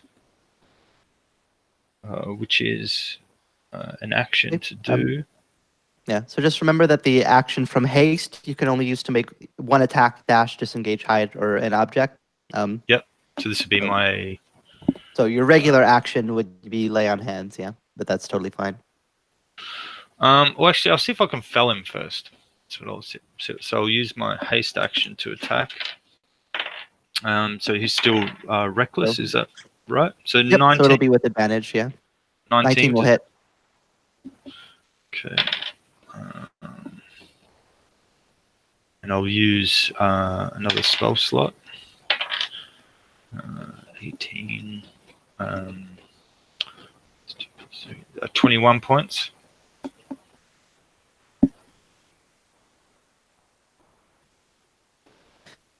Yeah, still not felled. You can see it's just like coated in these divinely burning wounds that like now cover large pieces of its body. Yeah, and then staggering to one side, he's unable to even bring his sword around to connect, even though this guy's so hulking, feeling the weight of his wounds. Because we don't know what magic this other guy's going to unleash. I'm feeling a bit vulnerable. So maybe, yeah, that second action, my action, I'll use to bear up with the faith of the Savior, and I'll heal 35 points. Nice. 5 points. But I'm still able to use a bonus action. Oh, actually, I need to do my concentration too. He only hit me once, right? So that was successful. And I guess he will, with his bonus action, hit out anyway. So that would be 23. But it would only be 6 points damage, normal bludgeoning. So that's actually, even with the resistance, exactly enough to put him to literally 0. He had 3. Oh my god.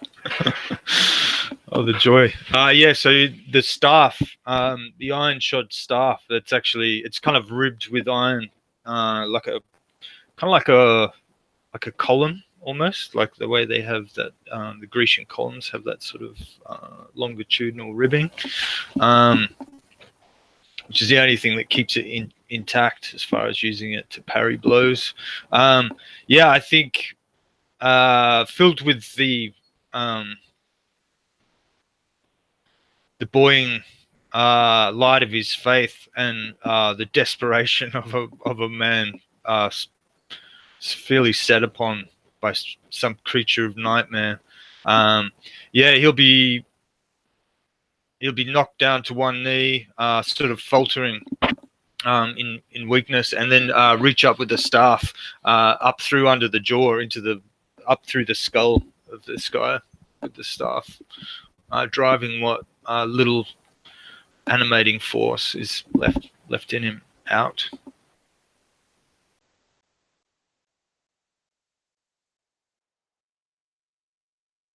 Yeah, I think the divine energy that like burns from the wounds will slowly degrade its form, and the staff is enough to push it over the edge. As just like pieces of its like already half ripped off flesh will just begin to just like slop off in this like sickening display, as the magic that holds it together will like no longer be enough, and it'll basically just like disintegrate into the dead corpse that it should have been all along. And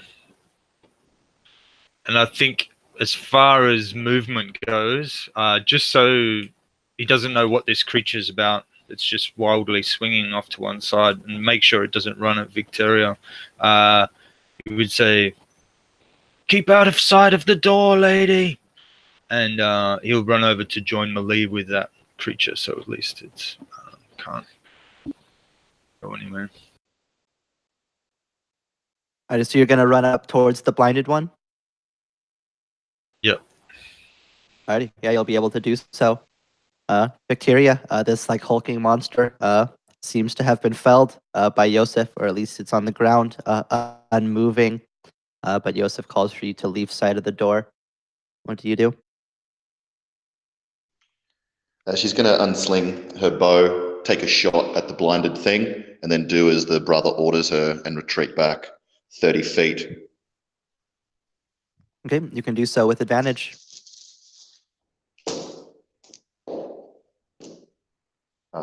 19 to hit. That'll hit by a lot. Yep. So I can take my sneak damage. So it's going to be pitifully 8 piercing damage. And then I rush back 30 feet from where I was. So I'd be 60 feet from Yosef now. And I'd run for Eckert to aid. I'd call for Eckert to aid him.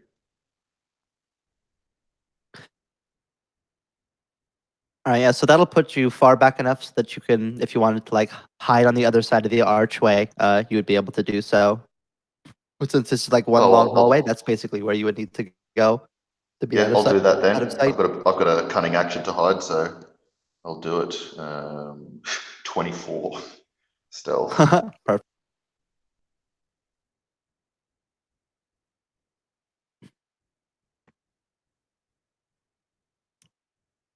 Alrighty. Eckert then will keep concentration on his spell. He'll use his turn to move up next to you, Yosef, running after where he was with Victoria, to join next to you. And he still has, I think that would still put him close enough that he'll attempt to attack this thing too. And with one hit and one miss, the thing's ravenous blind swinging still requires caution. Though it can't see, it can still cut. So the first attack will kind of be spacing it out. The second one will manage to connect for a couple points.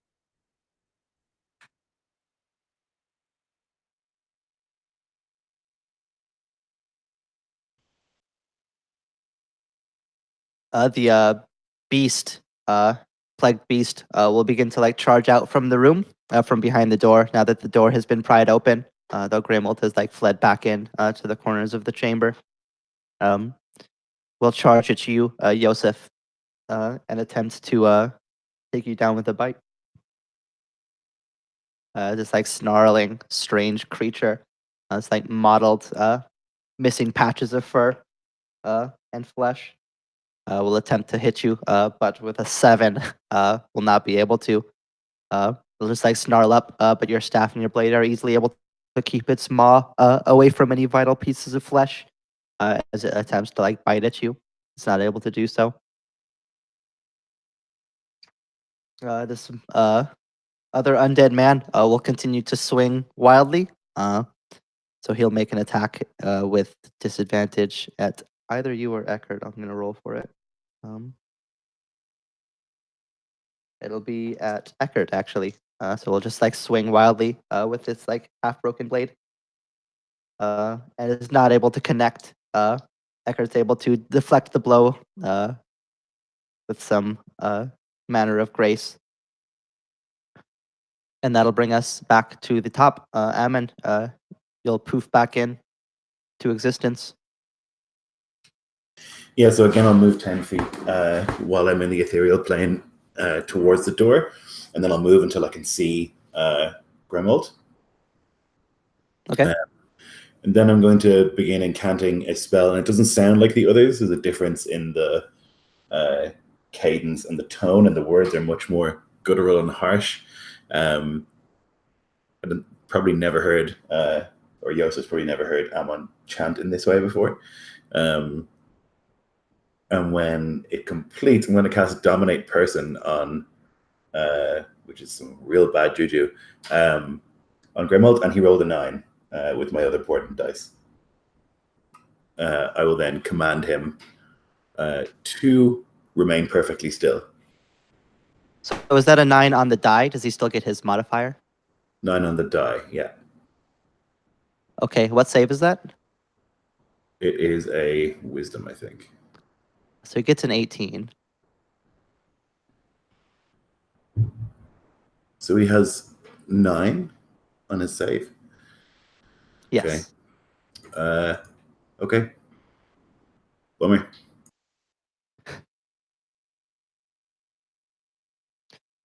Yeah, I think you try to like reach into his mind to take control. But he's like got like for a human, like there's no way he should have the willpower to resist. But like something is clearly off here. Uh, and you'll be like pushed away by something. Okay. So haste is gone because that's a concentration spell.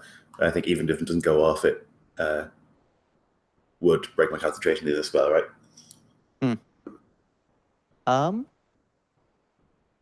Like I mean, I use the spell slot and everything, right, to cast it, even if it doesn't do anything. I guess you could just choose not to concentrate on it once you see that it's failed, I guess. Yeah. Well, oh yeah. I don't know like what happens mechanically because I never really play wizards. So I'm not sure what the Yeah. specifics are in concentration. It's kind Yeah, of a weird corner case. I'm gonna say that since the spell didn't succeed, so the concentration is to like maintain it, not for the effect to like happen literally. So I'm gonna say that once you see that it's like not taken hold, that you can just not concentrate on it, like never start concentrating on it. You know if that makes sense?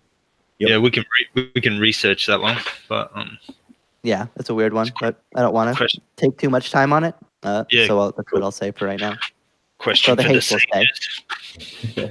Yeah, I do go back into the ethereal plane at the end of the turn. Okay.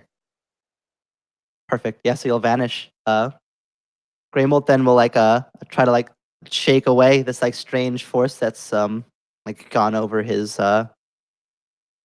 head, and he'll like look to see what did it to him. And then there's nothing there, and he'll just like have a short moment of surprise before he realizes that that's clearly not the end of it. And he'll rush up to the doorway and see you, Yosef, and he'll begin intoning this chant. But it's like this like twisted version. You've heard some of the stronger clerics say these like great prayers of healing. But when you hear him say it, the words are twisted, not into like a prayer of healing, but a prayer of blight and destruction. Huh? I'm going to cast counter spell when I see him start doing that. Okay. Go ahead and make a roll. I can still see from the ethereal plane the normal world. So I guess I'm like waiting there and I'm watching him and he like runs forward and I'm going to try and interrupt his casting. Okay. Okay, it's 14 on the die. So using my spellcasting ability, so it'll be a 19 all up. All right. So I don't know how casting. I'm just gonna say because I don't care enough to argue with it that you can counterspell from the ethereal plane. I don't know if that's normally possible, but I don't care. So Okay. that'll work. So it says you can see a creature within, because I guess I can literally see him. Yeah, I'm fine with it. I see what you Yeah, the only question would be whether you're able to affect him because you're on a different plane. But Yeah. it makes cinematic sense. Yeah, okay. Yeah, I think because like planes, like this isn't like D&D where planes are like literally a different like place, you know, that I'm fine with And saying that it can work. And maybe magic stretches across planes anyway because it's kind of a... Yeah, transplanter. I'm good with that. So this like dark force, these dark words will begin to like bear on you, Yosef. But then, Ammon, what does that even look like as you manage to save Yosef from what would have been extremely nasty? Yeah, so Ammon probably recognizes the spell to some extent, although it's like clumsy in the way that this man is casting it to Ammon's eyes, and like inefficient, the route that he's taking to get there.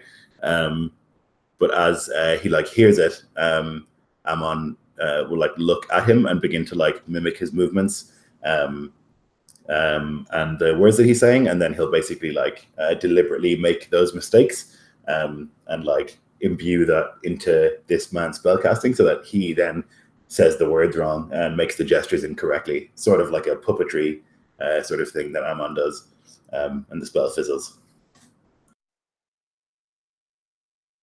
Yeah, and Greymelt will look in shock as the spell will fail, confused as to how this was possible. And Yosef, you are very lucky. Ammon, you have just counterspelled the harm spell, which would have done Oh a my fuck god! ton. Yeah. Whew, good call. So the spell will fail. Unable to cast it as the elven magic counters the divine magic that he carries. It's like strong. Ammon stronger than you would expect a human to have. Even for like the exemplars, that's like quite the feat. And it would strike you odd that this sort of person would be able to do that. But luckily, you're able to stop it before the damage would take effect. He in turn will use the remainder of his movement to go back behind the door, behind the wall, so that he is not visible until somebody actually enters into the room. Berolt is dead.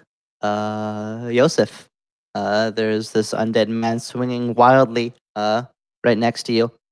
You felt a dark presence almost overtake you, but you were able to at the last moment. Well, Ammon was at the last moment able to save you from it.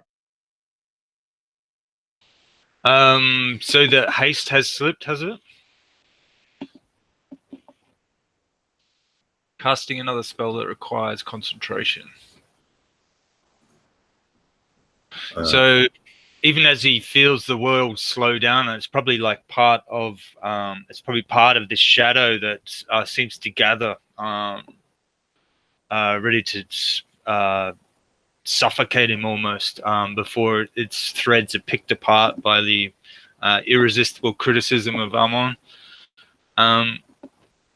And I think he'll feel as if some huge leviathan has moved in the darkness beyond. He'll sense his the real threat.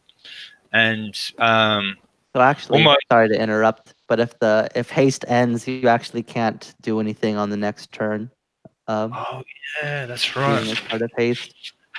So maybe that is the effect of like that harm spell passing over me as well. It would be a nice synchronicity. So I can't move. I can't do anything. I'm suffering under some kind of condition or something. Yeah, so as I think Ammon has to like divert away his attention from the spell to like make sure that you don't die from this other spell. As we'll just kind of call it, cool. kind of flavoring it all together, that he's able to like counter it, but it still plagues you. The effect of it still, even if it doesn't deal harm to you, it's enough to like force you into like this point of distress that for the moment you'll have to like shake off this like horrifying pain that will wrap over you for just a moment, and while it will not linger enough to harm your physical form, like there's still I think like an immense mental strain that'll weigh on you. Huge like lethargy or ennui almost, and as well as he gets the sense of the power of this force that's beyond, and almost the twisted antithesis of holiness, which plays on his doubts and his dread. Yeah, so for the moment you're unable to act.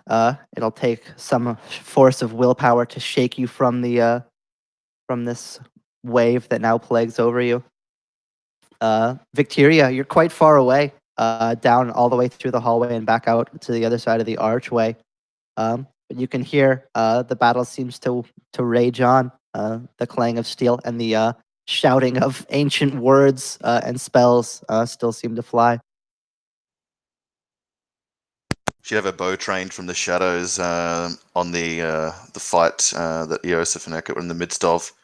but hearing the spell battle, she'll turn her attention away from like the wild undead and break into a run. She'll use her movement to move 30 foot back into where she was, and which will put her well within the 100-foot range of her familiar, which she'll use its it'll get its movement to move up into Grimald's room where he is, and her eyes will glaze over white as she like begins to wholly inhabit the owl.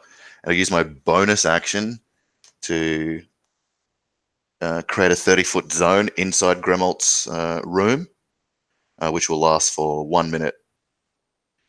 And I can move 60 feet, but I'm not going to. I'm going to stay right where I am there. So this white light just appears over the top of the owl, similar to the wall of light that had come in before, I guess, illuminating this macabre chamber. And my own eyes are fixed through the owls, hovering in the midst of Grimald, and I'll lash out with a inflict wound spell. Alrighty, give it a go. Through the owl. And I'm going to use my reaction, because the owl is in the 30-foot zone, to give it advantage. And I'm going to kiss my die. Alrighty. I've done a Lloyd. It's off the table. And an 8 and an 18. So 18 plus 3. is exactly his AC. Oh, I got 18 on the die, but the owl gets a plus 3, so 21. That'll do it. Oh, thank the gods. Okay, so he'll take... I'm casting that at level 2 as well, by the way. So 8, 9, 10, 7, 17, and 9, 26, and 8, 34 necrotic damage to the face from the owl talons. Just like in his picture. Yeah, the scratches of the owl mixed with this deadly magic will like tear down, leaving like these like vertical scars across his face where like magic will like then like spread out like a sickness over it, blending in with the blood that already goes down his face from his prior victims, in this like sickly blending of his own wounds with the others that he's inflicted himself, and he'll like know what's happened, but be unable to do anything about it yet. And that's all I can do. She'll just stand there with like milk white eyes in the midst of the fighting, the hound and stuff, while she casts this spell through her familiar beyond. Yeah, he'll just like howl and like grab at his face, from where the scratches are, feeling the magic deal even more, and he'll like scream with rage, this like bloody, insane scream of pain.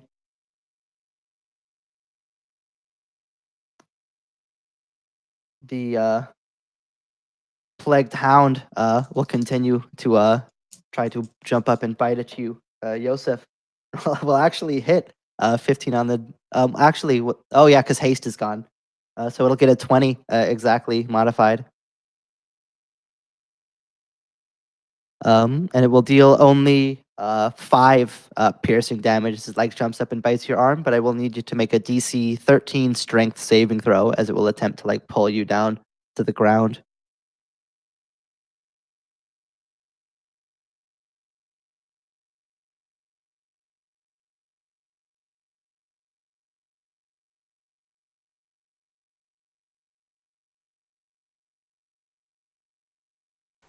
Joseph? I get 9 on the die, so my strength is +2, so that's 11. But I also have an aura of protection. So whenever you or a friendly creature within 10 feet must make a saving throw, the creature gains a bonus that's equal to your charisma. So 14.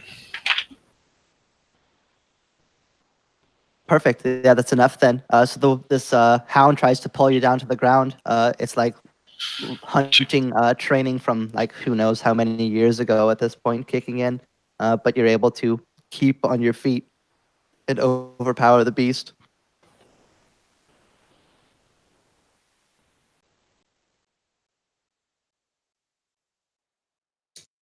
Eckert will continue to smash and try to destroy this man in front of him, and he's actually able to do so.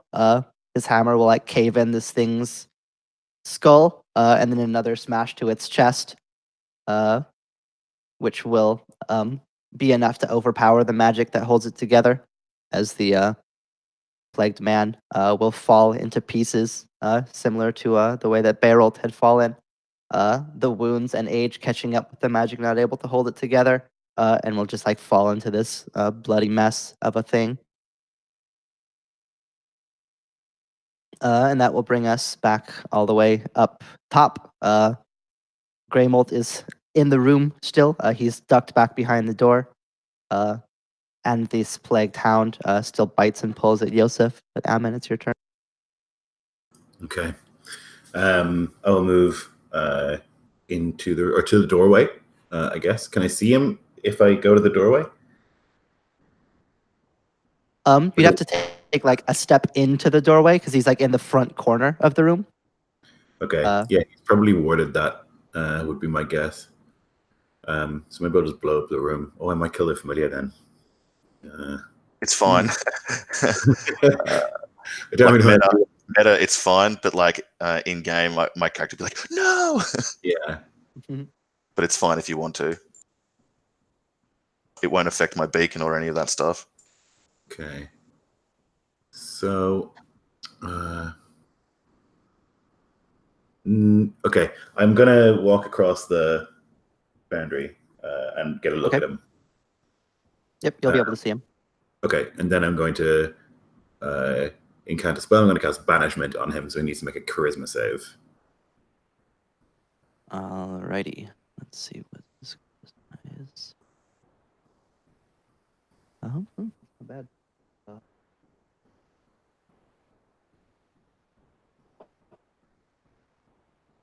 There's an 8 on the die plus 5, 13, which I think will fail. That will fail, yeah. So this is just like Ammon speaks in the strange elven language, and then at the end it's just like this like audible, and he's gone, vanished to a harmless demiplane. If he's from this plane, he goes to a harmless demiplane for the duration, up to a minute. So he's basically gone and will be gone until I lose concentration, if that ever happens. Yep. So I'll do that, and then I'll put my head back out and look at what Yosef is doing, and I'll basically call out to the others that we have a minute until he returns. We should prepare to kill him quickly when he gets here.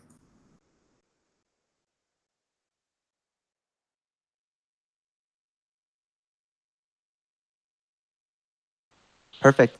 Greymold will do who knows what in his own universe. So I think he still technically gets to act. He's just not there. So he will do stuff. Yeah. Who knows? Who knows what he does? You can't see. Question his life choices. Hopefully. Berold is dead. Yosef, this hound, bites at your arm, tries to pull you down, but it can't.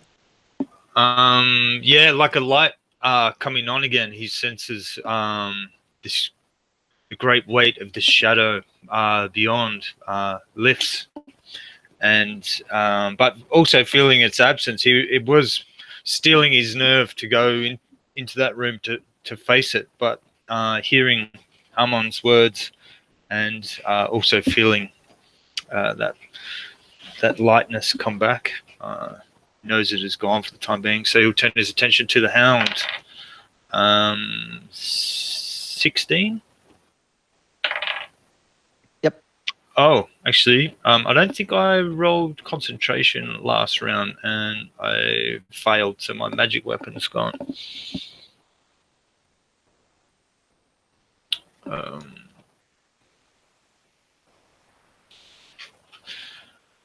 So 16 hit. So I've just got to quickly consult if I'm going to use any spells or keep them. Probably best to keep them. Thinking. So that first one, that will be 7 points damage. Next one will hit, and that would be 9 points damage. And the staff will hit also. And that will be 5 points damage. You managed to cut this beast pretty well.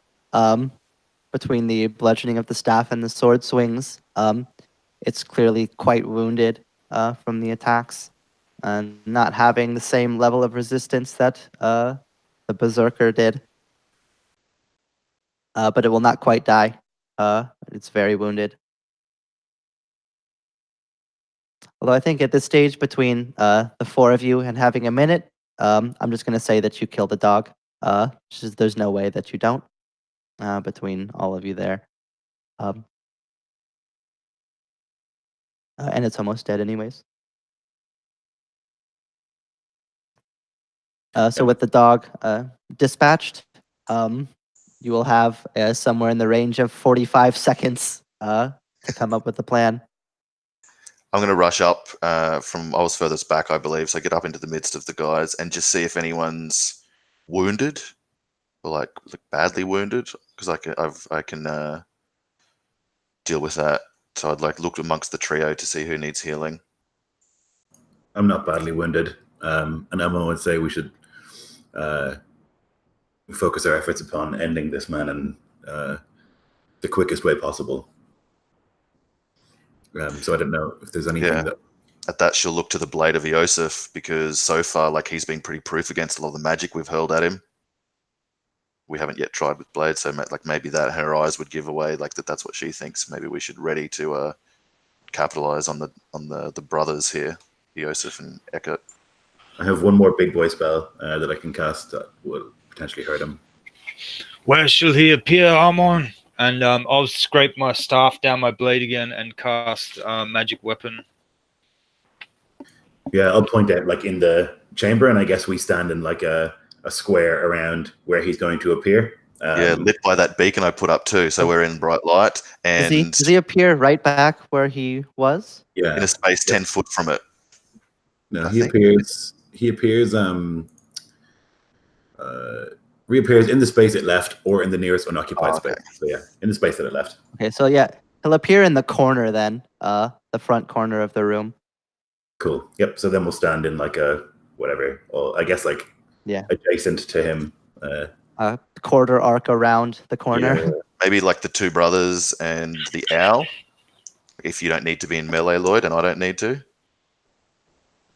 Yeah. Yep. That makes sense. We could be back. I don't need to be in the room, because I can go through the familiar, and maybe you could be on the other side of the room, so that if he does any kind of immediate blast, you won't be caught in it.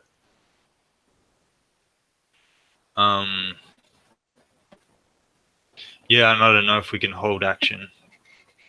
Ready in action. Yeah. To strike. Ready in action. Yes. I'm going to ready inflict wounds again through the owl and stand outside the room with the eyes glazed over.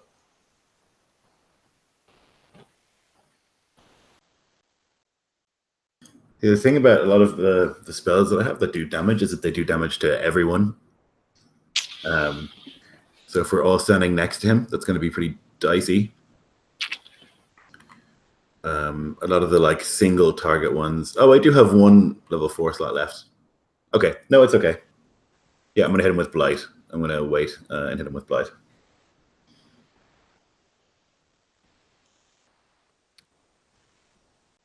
All right, so this is a kind of a weird situation with the readied actions.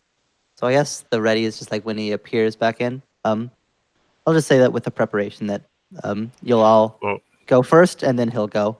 Okay. Yeah, I think it's also fair to say if, I mean, we can just drop straight back into initiative if you want, if everything's equal. He's readying an action, we're all readying actions. Maybe he's incapacitated, so he can't ready an action. Yeah. He's doing nothing. Yeah, but he'll like act when he appears back. But I'll just say that with the way that you can probably set it up so that he appears, and then you all take your turn to beat him, and then he'll go. So if he survives the onslaught, he'll take an action, but we'll see if that happens or not. So yeah, eventually the time ticks away, and with this, Greymold will appear back in the corner of the room, and he'll see 2 exemplars and an owl next to him, and then further back, an elf and Lady Victoria. So I guess everybody go ahead and take your ready to action. We'll see what happens. I'm going to use my Oh, reaction. Victoria left the room. Yeah. Sorry. Yeah, I'm going to use my reaction into that beacon light, which will only last for 15 more seconds from like what happened before. But you'll get advantage, Quo, for your strike. Nice. I need a con save from him, Jeff. Alrighty. Con save is nat 20. So he'll make it. Motherfucker, being a wizard sucks. No, he'll still take I half. think Blight's still. I think he'll still take half of whatever it is, which is I think Blight's 8d8. So he'll be in. He'll be a lot. I'm just gonna do some maths. Yeah, I missed with my owl's attack. I only got a 15 all up, which I know misses from before. Yeah, he's got 18 AC. Okay. Yeah, like just scratches. Maybe he brings up a forearm and is like buffeting off the L, and that's when the other attacks assault him. So it'll be 22. It's half. Perfect. Necrotic damage.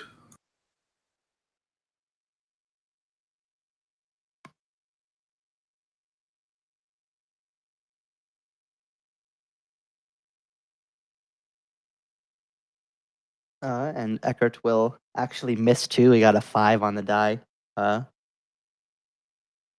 We've been standing here So- for a minute, Eckert. Get it together. Right? Imagine like it's easy to plan, but like the judgment of like coordinating in such a small space when you have like seconds to act can actually get rather confusing. So like the space becomes more claustrophobic than perhaps it would feel originally. And Eckert can't find the right space to get a good swing in without like taking somebody else out in the process. So I could get a 19. Yep, he'll hit. Damages was it plus 1d8 for each spell level higher. And I'll burn a second level slot. Do it up. 7.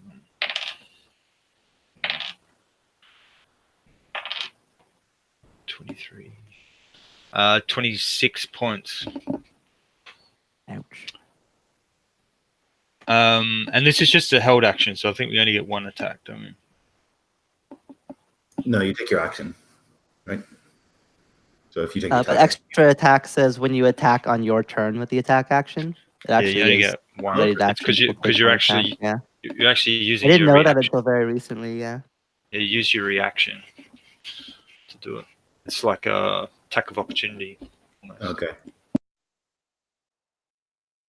So miraculously, he is alive still, thanks to a couple misses and a lucky save.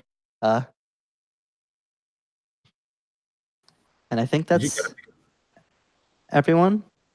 I think because Nico missed, Eckert missed.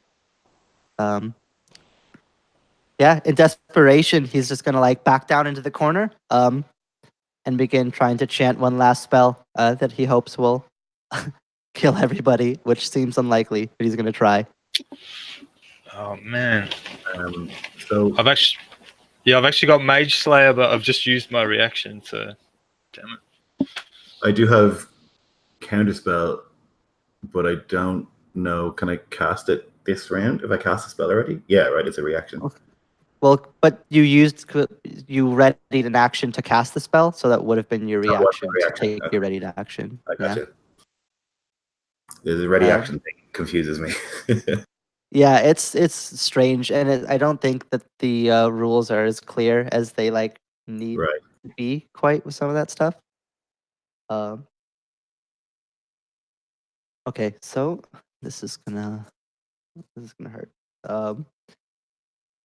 So he's going to like bring his hands up and like slam them down on the ground. And this like huge burst of electricity will like just burst through the room. And Aman and Yosef especially, you'll see, and Eckert, and maybe even Victoria, since you all have knowledge of magic and or faith. If this like this lightning is like tainted, normally it would be with holy energy, but for some reason in this case it's not. It's like this like dark twisted version of the divine magic. And I need everybody to make a Constitution save, DC 17. Ammon, you'll have advantage from Eckert's spell. And plus 3, 21 within 10 feet of Yosef. So I passed. Eckert has saved my life. Success. Yeah, success. I rolled a crit. Nice. Let's see what Eckert gets. Eckert rolls a natural 20. Jesus.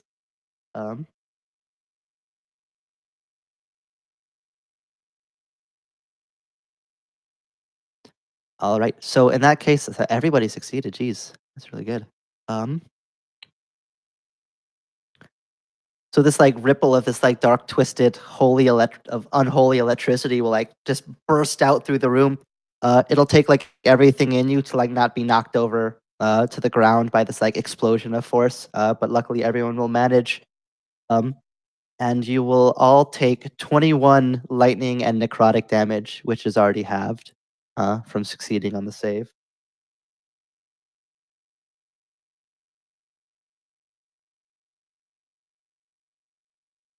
That nearly bloodies me in one hit. So I imagine it like jolts her eyes back into focus, and she stumbles back, like maybe like nearly arse ends over like one of those corpses left in the wake of the brothers, just like as the energy crackles around her.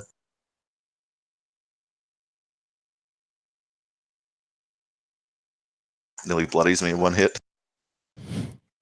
Eckert seems to have taken quite a blow from it too. He'll like manage to stay standing, but he'll be breathing heavily, like jolting with this like electric unholy force, trying to keep himself up.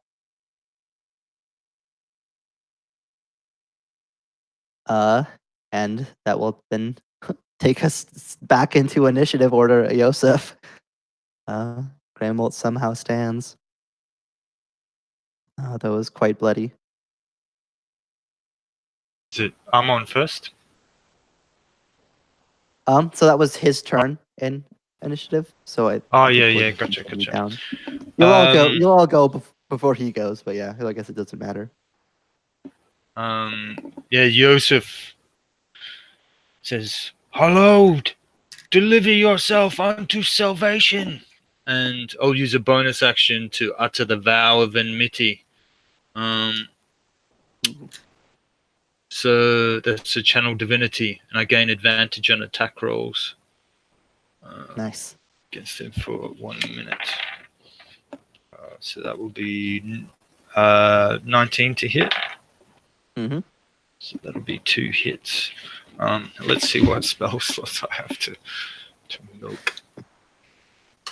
I think I got 1 first and no second. Okay, so the first blow will have 1 divine smite. Okay.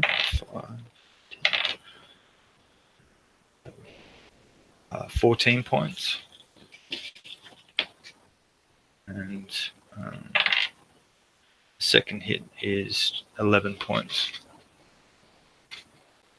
What does it look like as you kill Greymold the Devourer? Yeah, I think he holds his staff out, the staff of judgment, the staff of measuring, and judges this man who was once holy as a hollow mockery, perhaps corrupted by some external force, but nevertheless he's relented and given some form of consent to it, as is evidenced in the taint of his magic that he wields. And the sword comes down in response to this to deliver judgment and bring clarity back. And perhaps as some the keen edge that divides judgment between mercy and cruelty. It cuts him asunder. The light from the blade leaking out, dispersing whatever forces, whatever clinging, coiling, writhing darkness it is that holds him to this place. And I guess you can tell us how how his demise looks.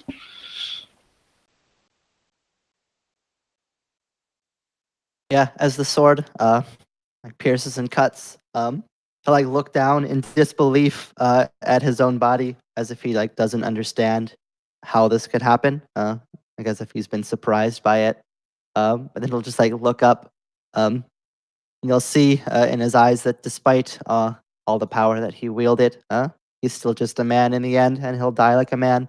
So he'll just like slip down in the corner, his feet not able to like hold him up anymore as he weakens. His blood just pours out of him. Uh, he'll like try in meager desperation to like speak to cast some spell, but the words cannot be brought to his lips anymore. As his like breath will end, and his eyes will roll, and he'll just like slump down in the corner. Uh, and blood will begin to spill out from him. Um, and the amount of blood that spills from him is like staggering, like as if it's more blood than a human should have. Like it just keeps on pouring until it's like a puddle, this huge like sopping puddle of mess in the whole corner of the room that will just like slowly begin to seek out and seep through the stone, staining it like a sickly red. I think that's where we'll go ahead and take a quick break before we jump into the rest of it. In case it matters, I would use the eyes of the exemplar divine sense to see if I can track whether any force that departs him goes anywhere I can see, or whether it just disperses. Yeah, you'll sense the evil in him as he dies, but it will fade with him in his life. Right. I need a cigarette. All right, take a quick 5, and then we'll finish it out.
So I've never really played a wizard before, and it's complicated. But beyond that, the thing that's very different is like with a fighter, if you miss an attack, you're like, well, I have infinite of those.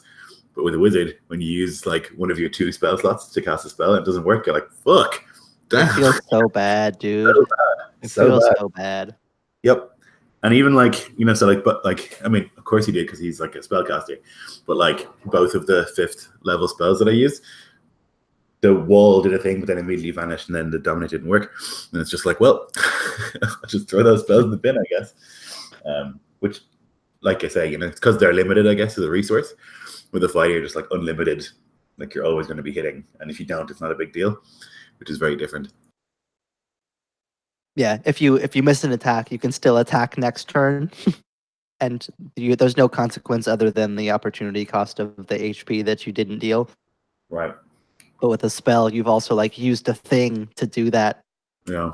Like when it doesn't work, it's just like like it feels like such a waste. Yeah.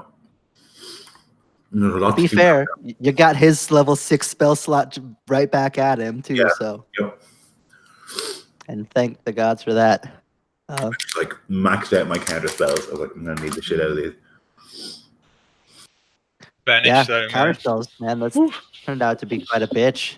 It was very tough when you have one spellcaster to like work around that, like because you basically just have a chance like every turn to just like nullify his entire turn, and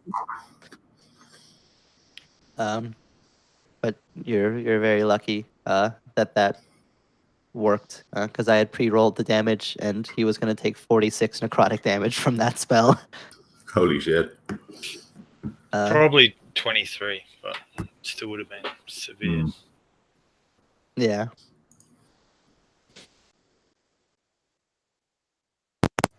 Yeah, it's a strange economy. When you're working with spells, especially spells in the realm of craziness, like all that, and like how dispel and count. Like I knew counterspell would matter a lot, but dispel magic ended up being a lot more valuable too. It's strange how impactful that can be. To like use a spell slot for a lingering effect, and then just to have it canceled. How much that like changes and how that feels. Big time. Could you imagine like a full-on, like even just 5 wizards versus 5 wizards? What that would be like? Oh god. Math. Oh, yeah. Debate. Yeah, had to get out the graphing calculators. Like 5 diviners with 10 portents. Oh god, yeah. And dispels and counterspells and all sorts of spells and who knows what.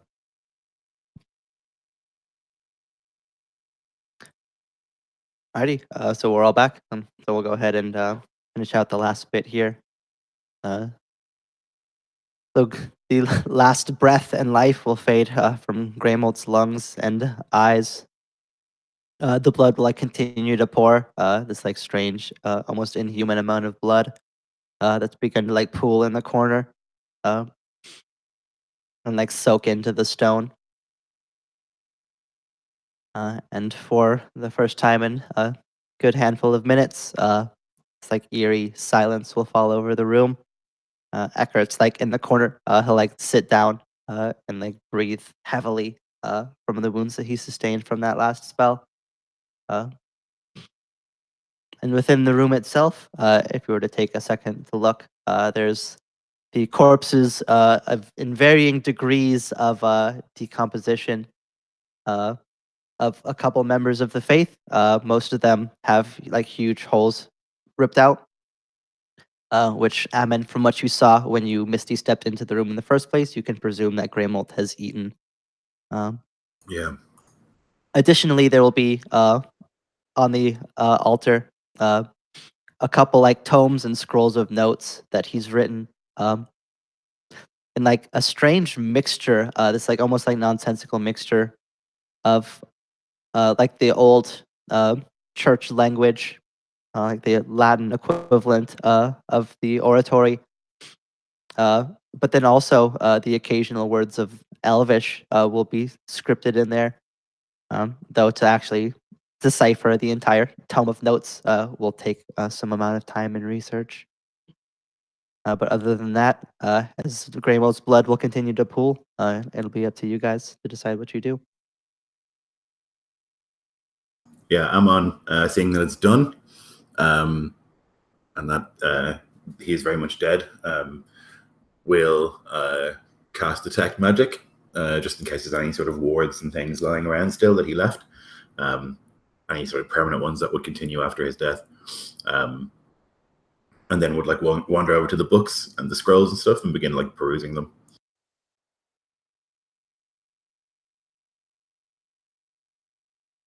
Yeah, Victoria will see to anyone who's wounded if they wish it. If not, she would eagerly want to look at the scrolls and books too. So Eckert is a little more than bloodied at this point.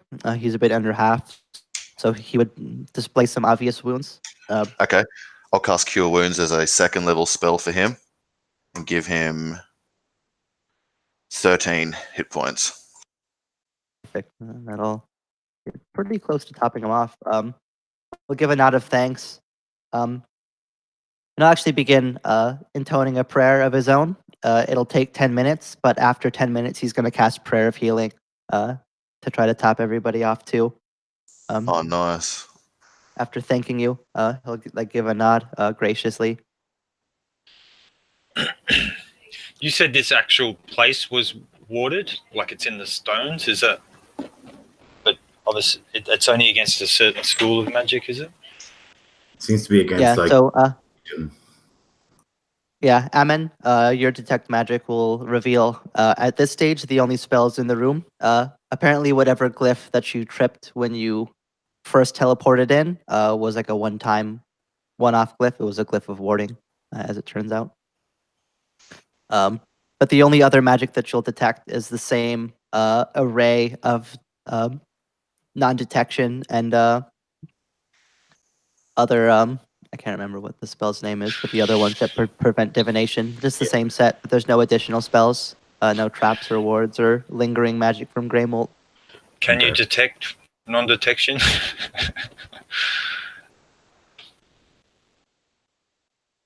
I guess everyone knows that the place is warded against divination magic and like, which is actually very useful if it's our castle.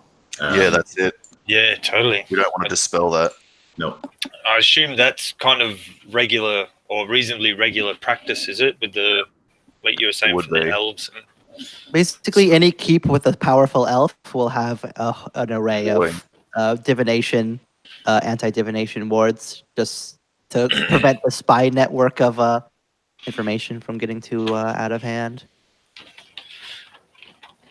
Yeah. So yeah, that wouldn't necessarily be surprising that it would be here. I think I would seek Eckhart's assistance to. Not sure what's. I guess to start with, he'd be uncertain what would be the correct practice for someone who has been corrupted like this. Whether they would attempt to shrive the corpse, deliver it back into grace, or whether it would just need to be burnt. So he would probably give that over to Eckhart's. Yeah. So Eckert is currently in the process of a 10-minute long prayer Ritual. of healing. Oh, okay. So, if you want to, save it. Yeah, he's in the middle of attempting to heal, but it'll take a little bit of time before that's done. Well, I'd probably just give prayers of thanks that we have been delivered. Gel lead pencil.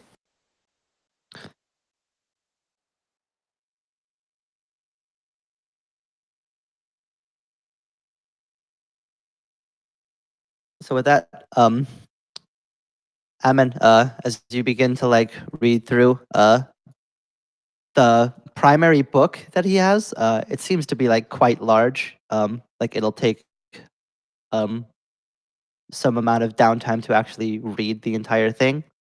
But scanning through, you can at least see, you'll be able to see some of the words that he had like said on some of the pages. It seems to be some sort of spell book, which seems strange for a divine caster to have a spell book.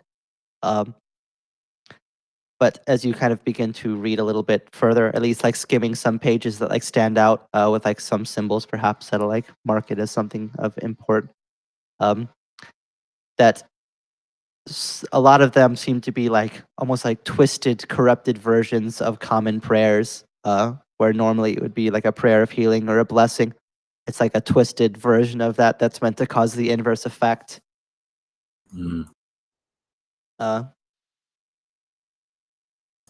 Yeah, which so he would would. strike you as being very strange. You would not really, even in your many years, like this is not something that would be very common knowledge, if even known at all within the church, that such a book of this sort was around.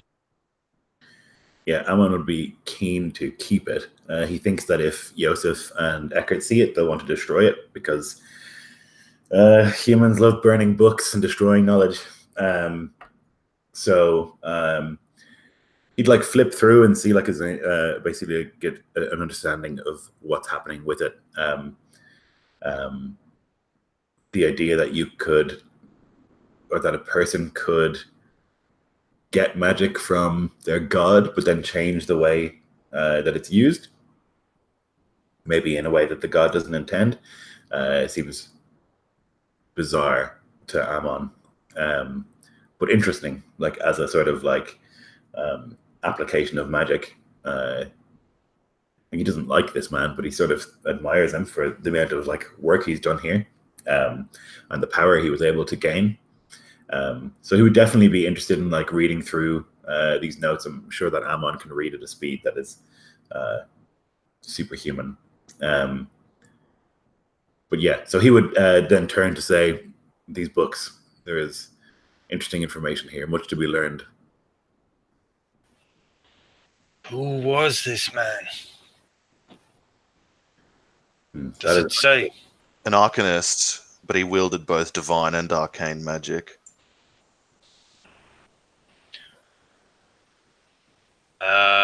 Yeah, I think Joseph will snap a look over to Victoria, who has also recently revealed her own arcane The same. tendencies. So, I had not thought this thing possible for us humans. So there's always been stories, but it seems twice today it has been proven to be so. Is there any of his writings here? Or are they books written by others? They're his. They are ours. Would you seek to follow his example then, lady? No, of course not. But I would seek to learn anything that could be of value to us.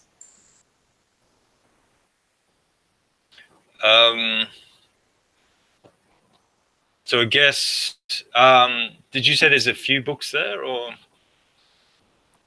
There's one like massive tome, and then like a sort of array of like scrolls and stuff that he's also got next to it. So it's like one large book and then kind of a array of papers and notes that have accompanied it. Yeah, I think I'll join the others over there, and whatever the other two aren't reading, I'll start to look through.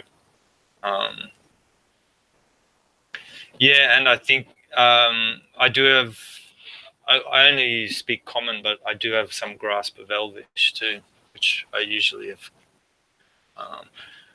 No doubt, Amon knows I know some Elvish, but probably not the extent. Study. Yeah, so we are talking in like the scope of like hours to read through the information here. Like it's like Let's collect near it for ourselves. a and small take it up to library. Alight. Yeah. Yeah, not linger in here. Let's just compile it all and put it in a sack for now. Like no one's going to be doing academics down here. Like, is there still more of this underneath that we need to cleanse to fully claim this place? Is Eckhart able to help, like, hallow the area or restore it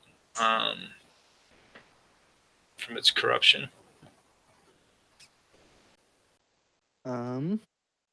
See what he's got. I've got his little character thing here.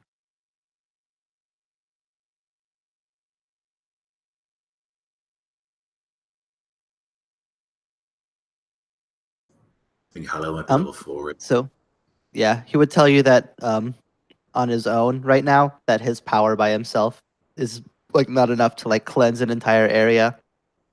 That it would take a little bit, either someone of greater knowledge and power, or some time to like study and learn, for him to be able to perform that level of ritual. But we'll probably busy ourselves doing what we can, and even if we can't actually muster the divine grace to hallow this place, I'm sure we'd go through what could be termed empty ritual, intoning prayers, and that would probably give Lady Victoria and Amun ample time to sequester away with these unholy documents.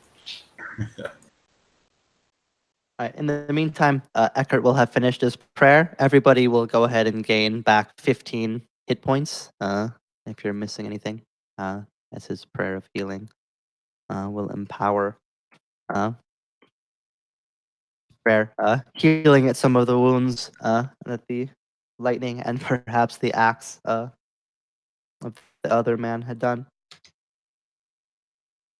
Yeah, and you're able to, between Ammon and Victoria, it wouldn't take that much. In fact, one of you, Ammon, you could probably hold it all on your own, unless somebody were to take otherwise, like all the scrolls and just like pile them on the book and like carry it all in your arms, or perhaps with magic or other means.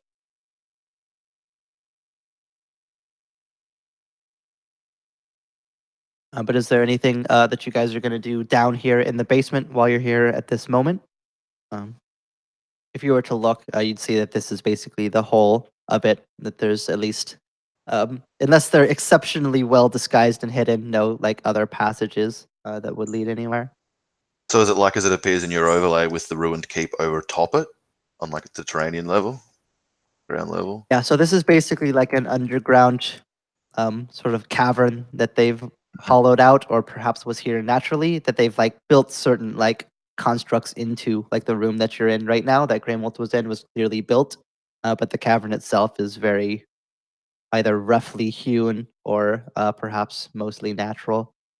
But yeah, it's underneath the keep itself, underground even. If we've got all the like the stuff of worth in here, we should go up and see to the people. Yeah, I And then think we so. can we can all work together to like cleanse this place in a mundane fashion, so there's no cobwebs and corpses and guts and stuff. But it's like work Bones, towards making yeah. it habitable. Yeah, is Surely there a all place? the macabre remnants, having them leave is going to make the job of hallowing it eventually easier, because it's just like it's just profane at this stage. Yeah, and all those bones, we'll need to like put them into some kind of what do you call it? Where you stack all the bones in that.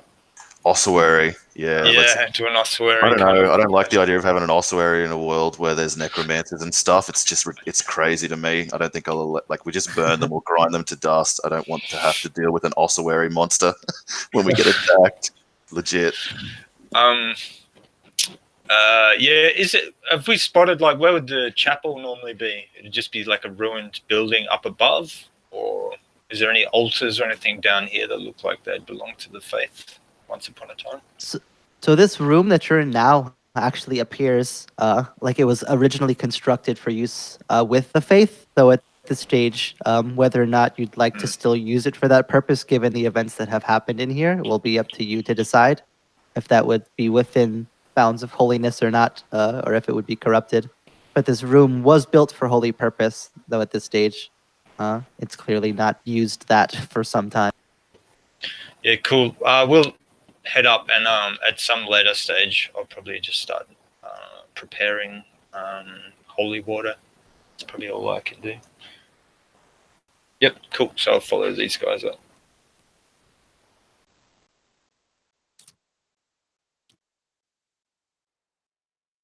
You'd be able to make your way back up through the cavern, past the piles of bones and corpses of varying ages, before eventually the stairs would open back up uh, into the broken ruins of the keep, which somehow now seem like nice, even though they're completely ruined due to how long you spent in even worse conditions down below.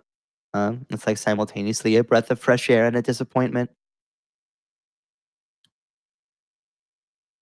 And news would quickly begin to spread that you guys had returned. Um, but in the meantime, it looks like Walter and Corland managed to kind of run the show while you were gone, um,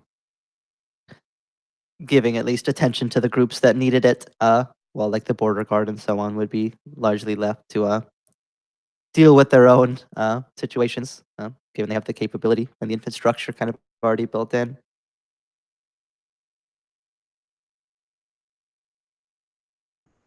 Lady, we should inform them that we've cleansed the place and that the evil that has dwelt here for so long has been banished, that you have done this.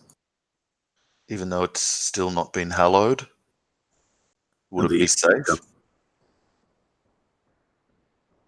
I believe the evil is gone, and any sense of a plague or sickness that hangs over the place will be gone now.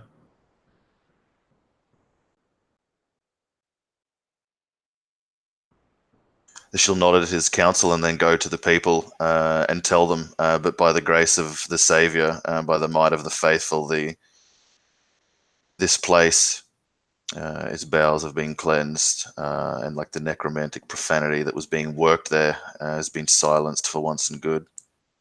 And that if people will stomach it, then we can rest in its roof until the place is more amiable for occupation.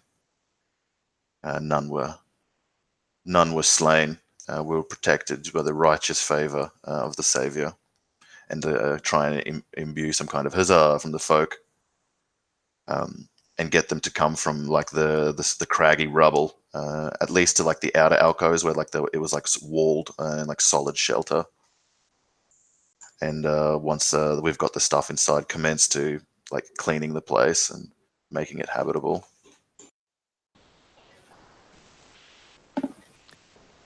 Yeah, there would be high spirits from the people here, between the border guard for their successful conquest and the promise of a future hold, to the people who will be here now, your people, who are grateful to have a home, however temporary and meager.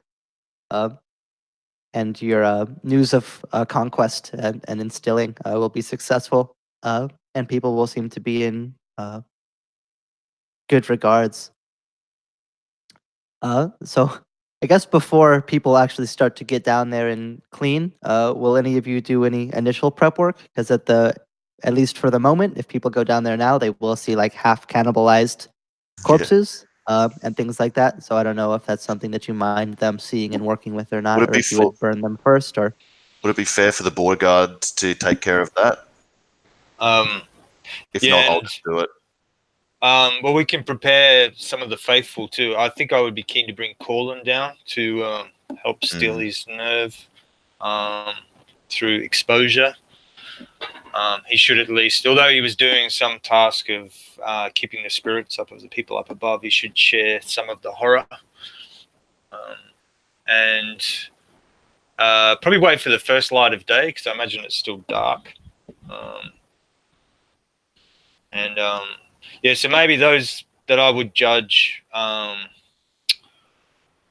Stern.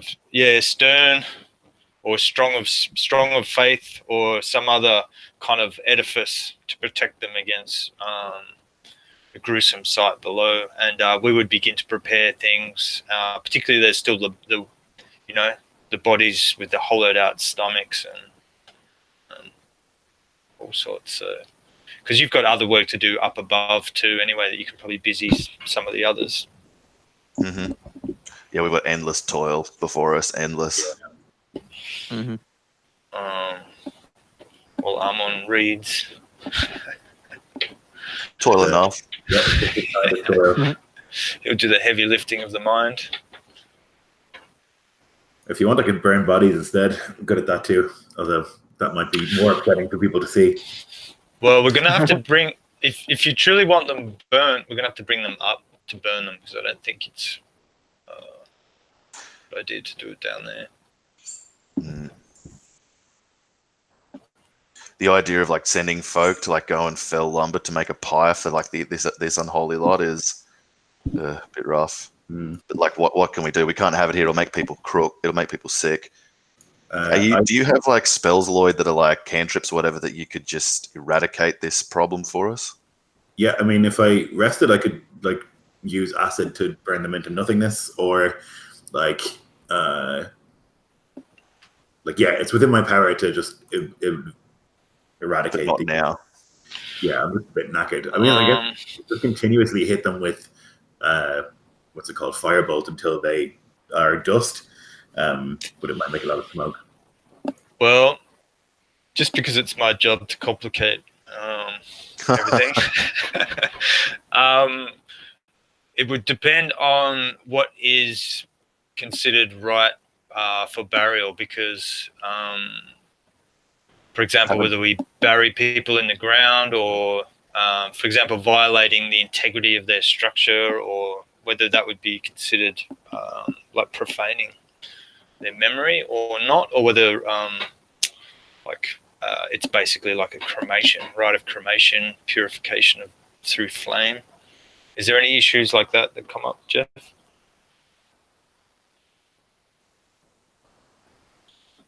So I think at this stage it would make sense that, especially with the bodies that had been like desecrated, that burning them would probably be seen as like the best way. Basically, like burning away the impurity of it, to like leave only what's the remainder of there.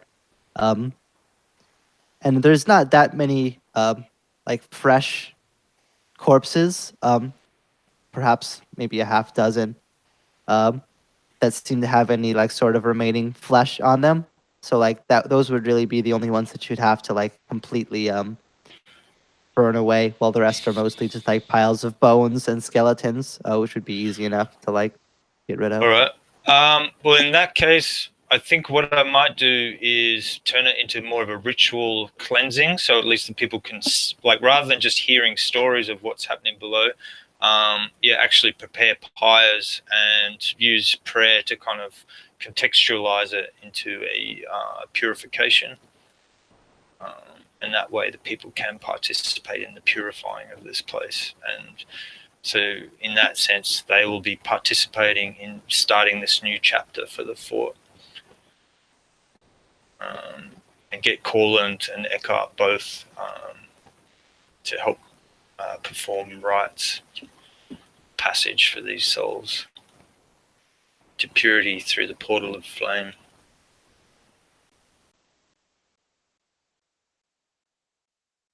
Yeah, Corland and Eckert would gladly help you, just as eager to cleanse them as you would be. And they'd help you bring out the couple of bodies that still have anything left to even burn out before the general group were to descend and try to clean it up. At least getting rid of the worst of it. And because just quietly talking to Amon, Joseph really wants to know who this person was, whether, like, how long they've been there. Are they someone that's discovered something and like used this place, or like how long have they abided down there? What was their identity? What's the fate of the elf that once lived here? So that all seems like much better use of your time. I shall read this madman's ravings and see what I can decipher.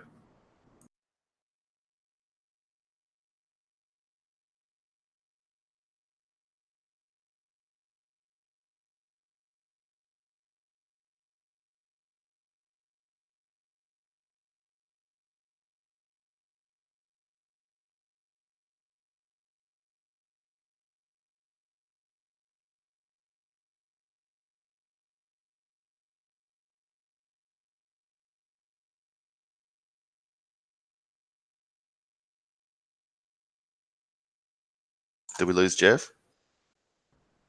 Yeah, I think we might have. Thought it was me for a second. I was like, oh, So what do you guys sorry, reckon? Do you, oh, yeah. I'm here. I was typing something real quick. I'm gonna send something to Lloyd while he reads.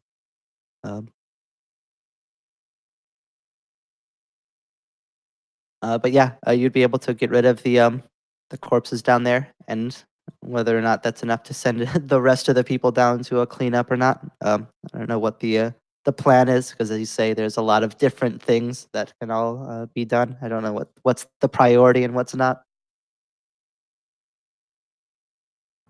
I would say morale-wise, it's good to get this place clean and Yep. bodies away, so that the people feel like the place is An issue. it's worth living in as well. You know. I would probably get the border guard. Like if we're gonna stay here for a while, but they're definitely gonna stay here for a while. Probably definitely, is to get them to like start ranging around the area and like figuring out what's around. What are some good lookouts? Like what's the hunting like? Is there farmland? Yeah, That kind of food. Yeah. Food's a priority because we'll need to. So we're talking longer term plans now. I think sorting out our immediate, and then once all that's in motion, then like figure out our next long-term step. Yeah. So immediately, Clean the place and get it fortifiable, and send out the border guard to guard and range and scout for us. The peasants will have like toil enough with this place, from what I imagine. Like that's going to be a long job in itself. Read the tome once that's all like set into place. And while Armon's reading the tome, like we could figure out the next step, like start to, and then all pass it together once we have the knowledge of that as well. Yeah, and really take account of what our supplies are, how many we need. Yeah, how many we need per day, how long, what kind of grace we have, supplies wise, because we're going to need to. How much the border guards have, like if they can begin, like their transition into this place, we'll get a sense of what their stores are like and be able to coordinate with them and use their knowledge of the surrounding land. If we're gonna stay here for like at least a few days, I can begin casting spells around the place. Certainly, like Magic Mouth is one that lasts until it's dispelled, so I can cast that like lots of times in different places, like along approaches to the place, so that if someone approaches that we don't know, it'll just go, "Oi, over here," or whatever it is, you know. Cool. Yeah, get set on that. Do you reckon it's more? Actually, no, do you reckon? I think it's more important that we set up our perimeter and security before consuming the tome. Yeah, probably. What do you reckon? Yeah. So let's do that. Exhaust ourselves today with that, and then tonight we'll start with the book work. Because what if we're reading the book and doing all of this stuff, and then some shit happens? Like, that's no good. And we can always read a book, but we can't always set security in advance for ourselves if we don't. So, like, let's just sort that first. Cleaning, defense, magic security, border guard sent out to scout, and get things right. And then maybe after we like all break a meal together, the border guard and the people, so we can foster like continued goodwill with them. We'll get into the academia. Yeah, that sounds good. Like secure the place, move in the border guards, have the great pyre, cleansing pyre, symbolic. Yep. And once that's all done, we can kind of have our small council meeting. And yes, the best thing of all. Decide where to go from there. Is that enough for you to go on, Jeff? Because we've got to do things like set up a smithy. All those longer term things. I don't. Yeah, well, I guess it'll come out in the meeting. Oh yeah, and I guess Armon. Yeah, like how long we're going to stay here and all that sort of thing. Yeah, because if I have a bit of time, I can really do a lot. Like I can shape stone, and like things like that. So while I can like incredible move the walls around and like things like that. The enemy will hear of this now, like whether by scrying or whether by those dudes who we let go free, or whether the fact that all the spies in the south, west, and north, wouldn't have said, "Oh, hey, they've come this way." Like, and also because you told the Hecate that we're going east, like they'll come to this place. So, like, do we Yeah. want to face them here? Um, Well, we need- I would rather face any pursuers in a place of like strength and advantage, like another Lord's Holdfast, like to embroil them. So, and they would have to attack the border guards, such as they are. Which would drag that's a them good into- point. Well, if the more we accommodate them, the better. Mm. Well, they've sworn to aid you in the recovery of your seat. They won't take any part when the enemy come. Yeah, but they can say they're under you.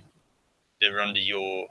They're not going to like kick you out of the fort. You know what I mean? So It's our fort. This is Yeah. ours until we reclaim our homeland. Mm. That was the deal. Oh, what was I going to say? Oh, have you got fabricate by any chance? Me? Yeah. I also have transmute rock. So if we like get a load of muck and we pile it up into a wall shape, I can make it stone, you know? And things like that. So there's like a whole bunch of shit that I can do. I have creation as well. So I can just like make things appear. So there's like with enough time, I can really build impressive walls and things like that. My earlier plans then of like leaving this place or cutting out losses from it have like drastically changed then. I didn't kind of factor that in. My intent was actually like we leave now, like we just don't stay still. The enemy will get us otherwise. Yeah, I mean that's also an option. But if we're going to stay, then the longer we stay, the safer I can make the place. You know? Yeah. Well, then we have to work out what we're going to do next, because if it's leave, then we don't start the commencement of like further defense. Well, do we want to just skip ahead to like a actual kind of meeting? Yeah, well, yeah. Assuming that like nothing happens, of course. But yeah, without those initial like immediate plans of fortifying the area, getting the people down to help clean, getting the border guard out to scrounge and range, and once all that's set in place, and now I'm on secured the place magically, then get to work devouring the tome and set like a little system in place, and then have a meeting at the next like possible like convenient time, maybe a day or so later. I could imagine Armon wouldn't be able to resist the tomes anyway while everyone else sleeps. Be there the wee hours of the morn. Oh yeah, he'd be all over it. Yeah, I'd come again for lessons that night too, Armon, and like I'd want to talk about the tome as well and continue our arcane practice. Oh, and next time we practice swordplay, there'd be a serious discussion. Yeah, well, I'd continue my sword practice too, so I'll see you this evening. So, well, I don't know what you want to deal with, Jeff. You tell us. Yeah, so a lot of the construction stuff we can do off screen because we'll be wrapping up pretty soon. Here, so I can, Nico, especially you, but anyone, we can kind of sort the exact sort of plans out for this day and for the immediate future, and we can start to see that implemented. But if we want to have some last confrontations and some lessons discussions before we close out, I'm totally in favor of that. And we can dig into the meat of the preparations going into next time. Yeah, I think, well, probably with the busyness of clearing the crypt and stuff, there's probably scant opportunity to have private discussion with Victoria. But if the next day, early the next morning, maybe they're used to doing it as a way to commence the day. As the ashes are still hot from the pyre, Yosef would be out there seated with the waiting for their sparring, and but before they commence, he would just look at you and wait. She'll walk up with like the practice blade or whatever readied up to wherever like the appointed place is, and give like a faint smile and nod in greeting. So, Master Yosef. Before we begin, Lady Victoria, do you feel there is anything we should discuss? Perhaps any more secrets you may be holding? I'm beast marked. I have Rivkin's mark upon me.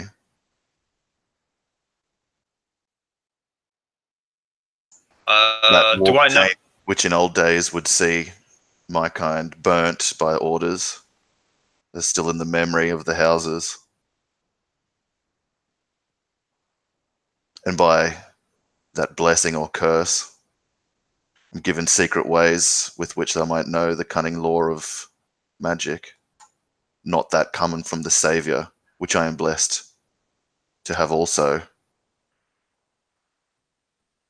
And countenance that surely all of my talents must be in favour of the Saviour, lest he would not continue to bless me with the magic to heal Eket, or to combine our strength to vanquish the profane and unholy.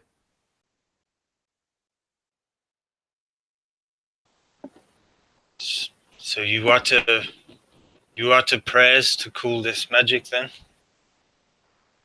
She shakes her head. By the ken, like the tongue and gesture of beast, I can command the arcane magic, or some faint residue of it. And when I call upon the blessing of the Saviour, it too is granted. Magic of the blood, and magic of the mind, and magic of the soul at once. You are not Armon's apprentice then? I am his lady. I think he'll kind of nod. And do we fight with blade or we use? I imagine it changes. Yeah, I think he's holding no weapons. He's holding. Usually they warm up with like a quarterstaff or wooden swords, and he kind of plays at the leather binding on one of the handles. And looks back up, his green eyes. Master Armor trains me as you do, sir, she says, readying her stance with the staff.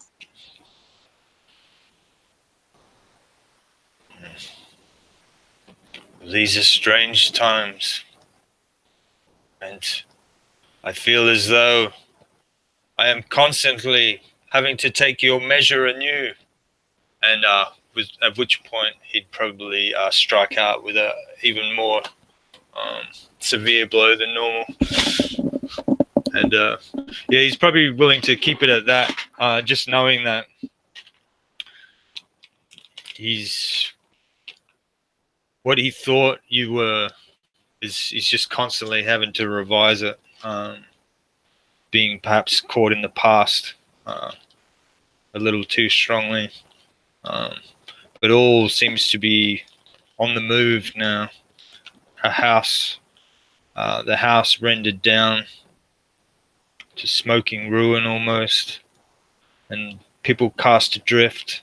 A holy man who seems to have turned to elvish arts, and now his lady with the warg mark, once maligned by the order, and yet he knows, or thinks he knows, the value of her heart and the faith of her spirit. So all those things he thought are true and unchanging seem to melt and run together to take some new shape, for good or for ill. But he finds some certainty, at least, in the hard press of combat, and we'll seek to increase the intensity of the lesson to match these strange new capabilities of Victoria.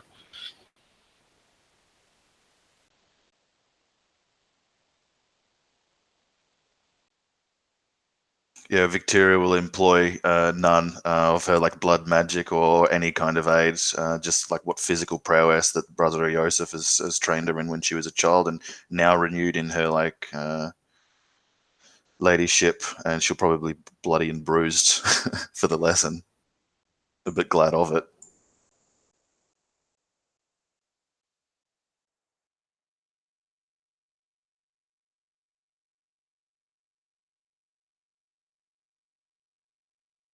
And then With the, there you after go. yes, then after that lesson, he would probably he'd see to organizing some of the folk. There's so much cleaning and tidying to do to bring order to this place. So Lady Victoria would be released to either her next lessons or wherever else the ladyship wishes to go.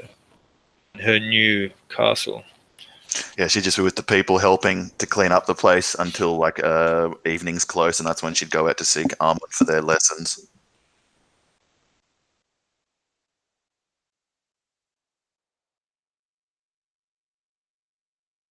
You did well, though still a little clumsy. I failed several times, but still I conjured the needful art, she says, looking for affirmation, then realizing how foolish that was, and then looks back down. Thank you. It will take you a great number of years before it is easy. It will never be easy. Not for you. It's not easy for me.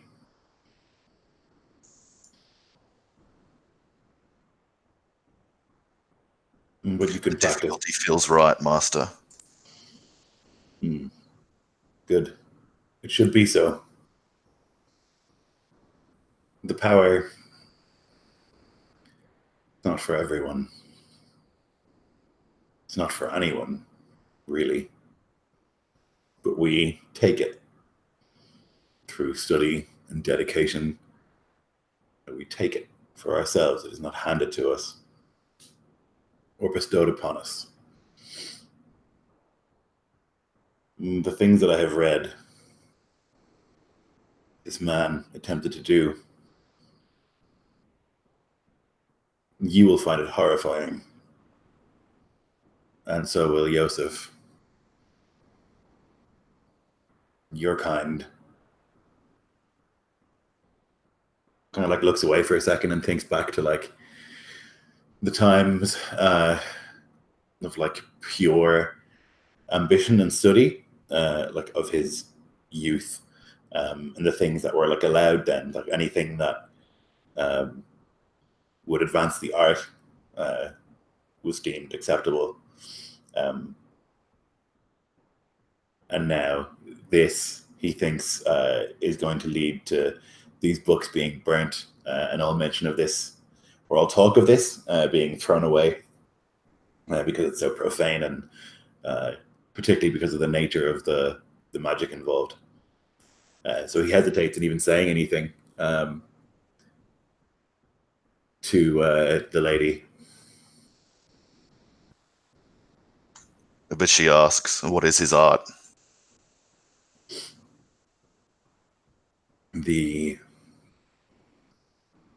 There's power in the consumption of blood and of flesh. It's something that my people once did.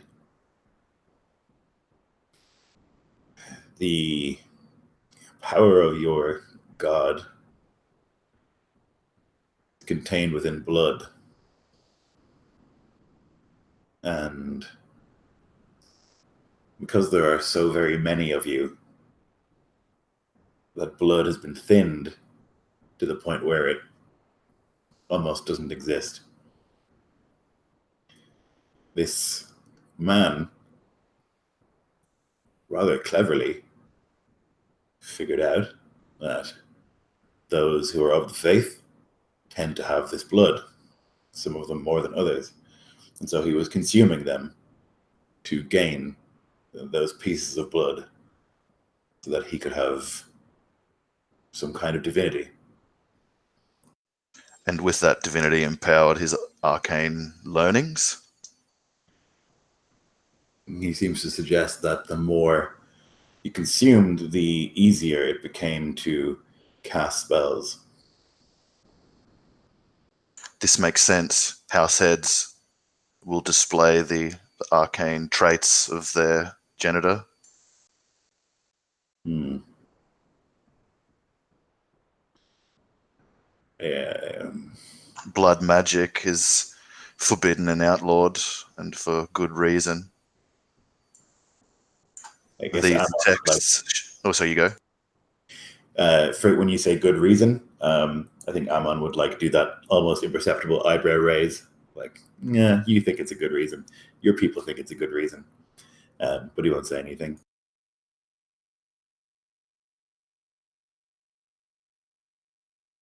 We should have these books consigned to the flame and publicly given over to the church and seen to their destruction. But a copy should be made for House Rivkin. It is ours by right. And right sometimes even to learn from the enemy, as you've taught me.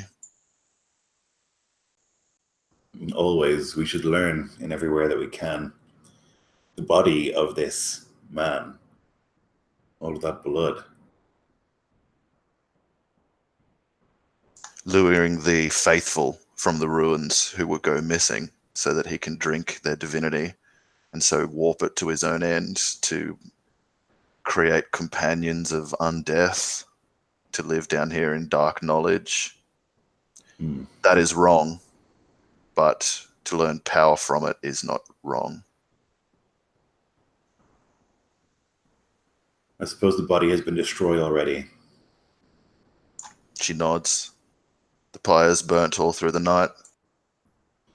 And that is a shame. To speak with him, I thought the same.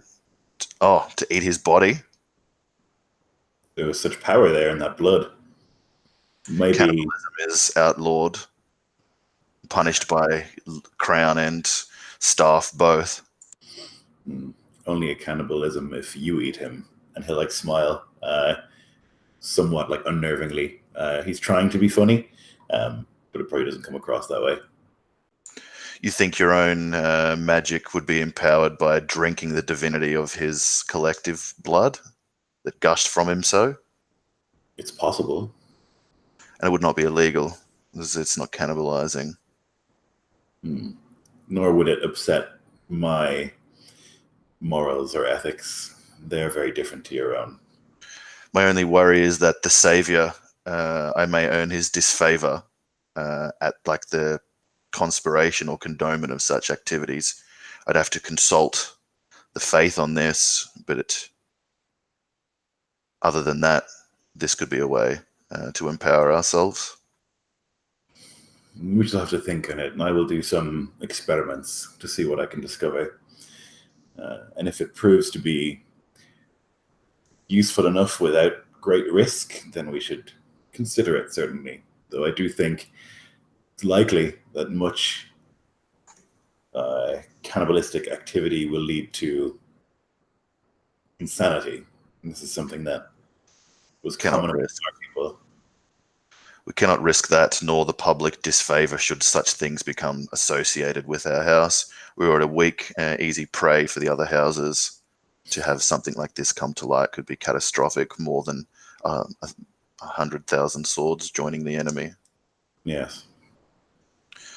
I think we should give the text to Brother Joseph and Ector publicly, have them destroy the things, keep what knowledge that can legally be obtained by the house without any risk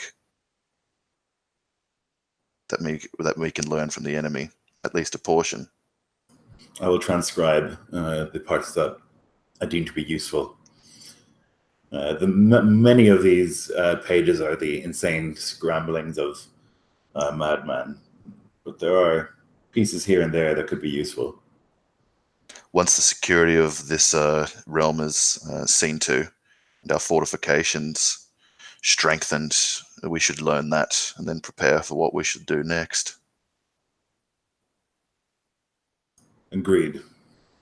Now, and you'll like click a finger and like a little cane will like appear as if he was like teaching piano, and like will like point at your hands to move them in different like finger setups and things, so that you can like try and cast the spell properly. And like when like a finger is in the wrong shape, he'll like whoosh, crack out. yeah, she'll take to them just as eagerly, awaiting the bruises and cuts as in her dawn tutelage by the blade.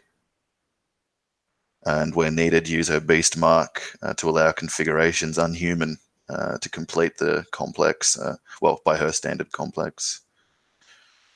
But by index rudimentary spells of the way. And begin to, that night, before succumbing to exhaustion, begin to think on her future plans beyond this temporary home for House Rivka here.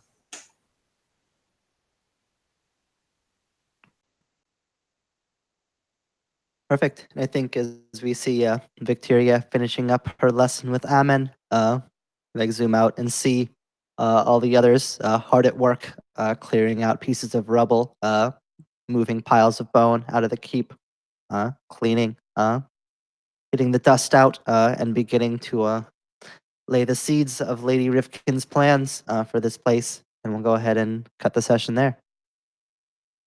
Rad. All right, well, I'm going to go ahead and cut the broadcast, but thanks to anybody who checked it out.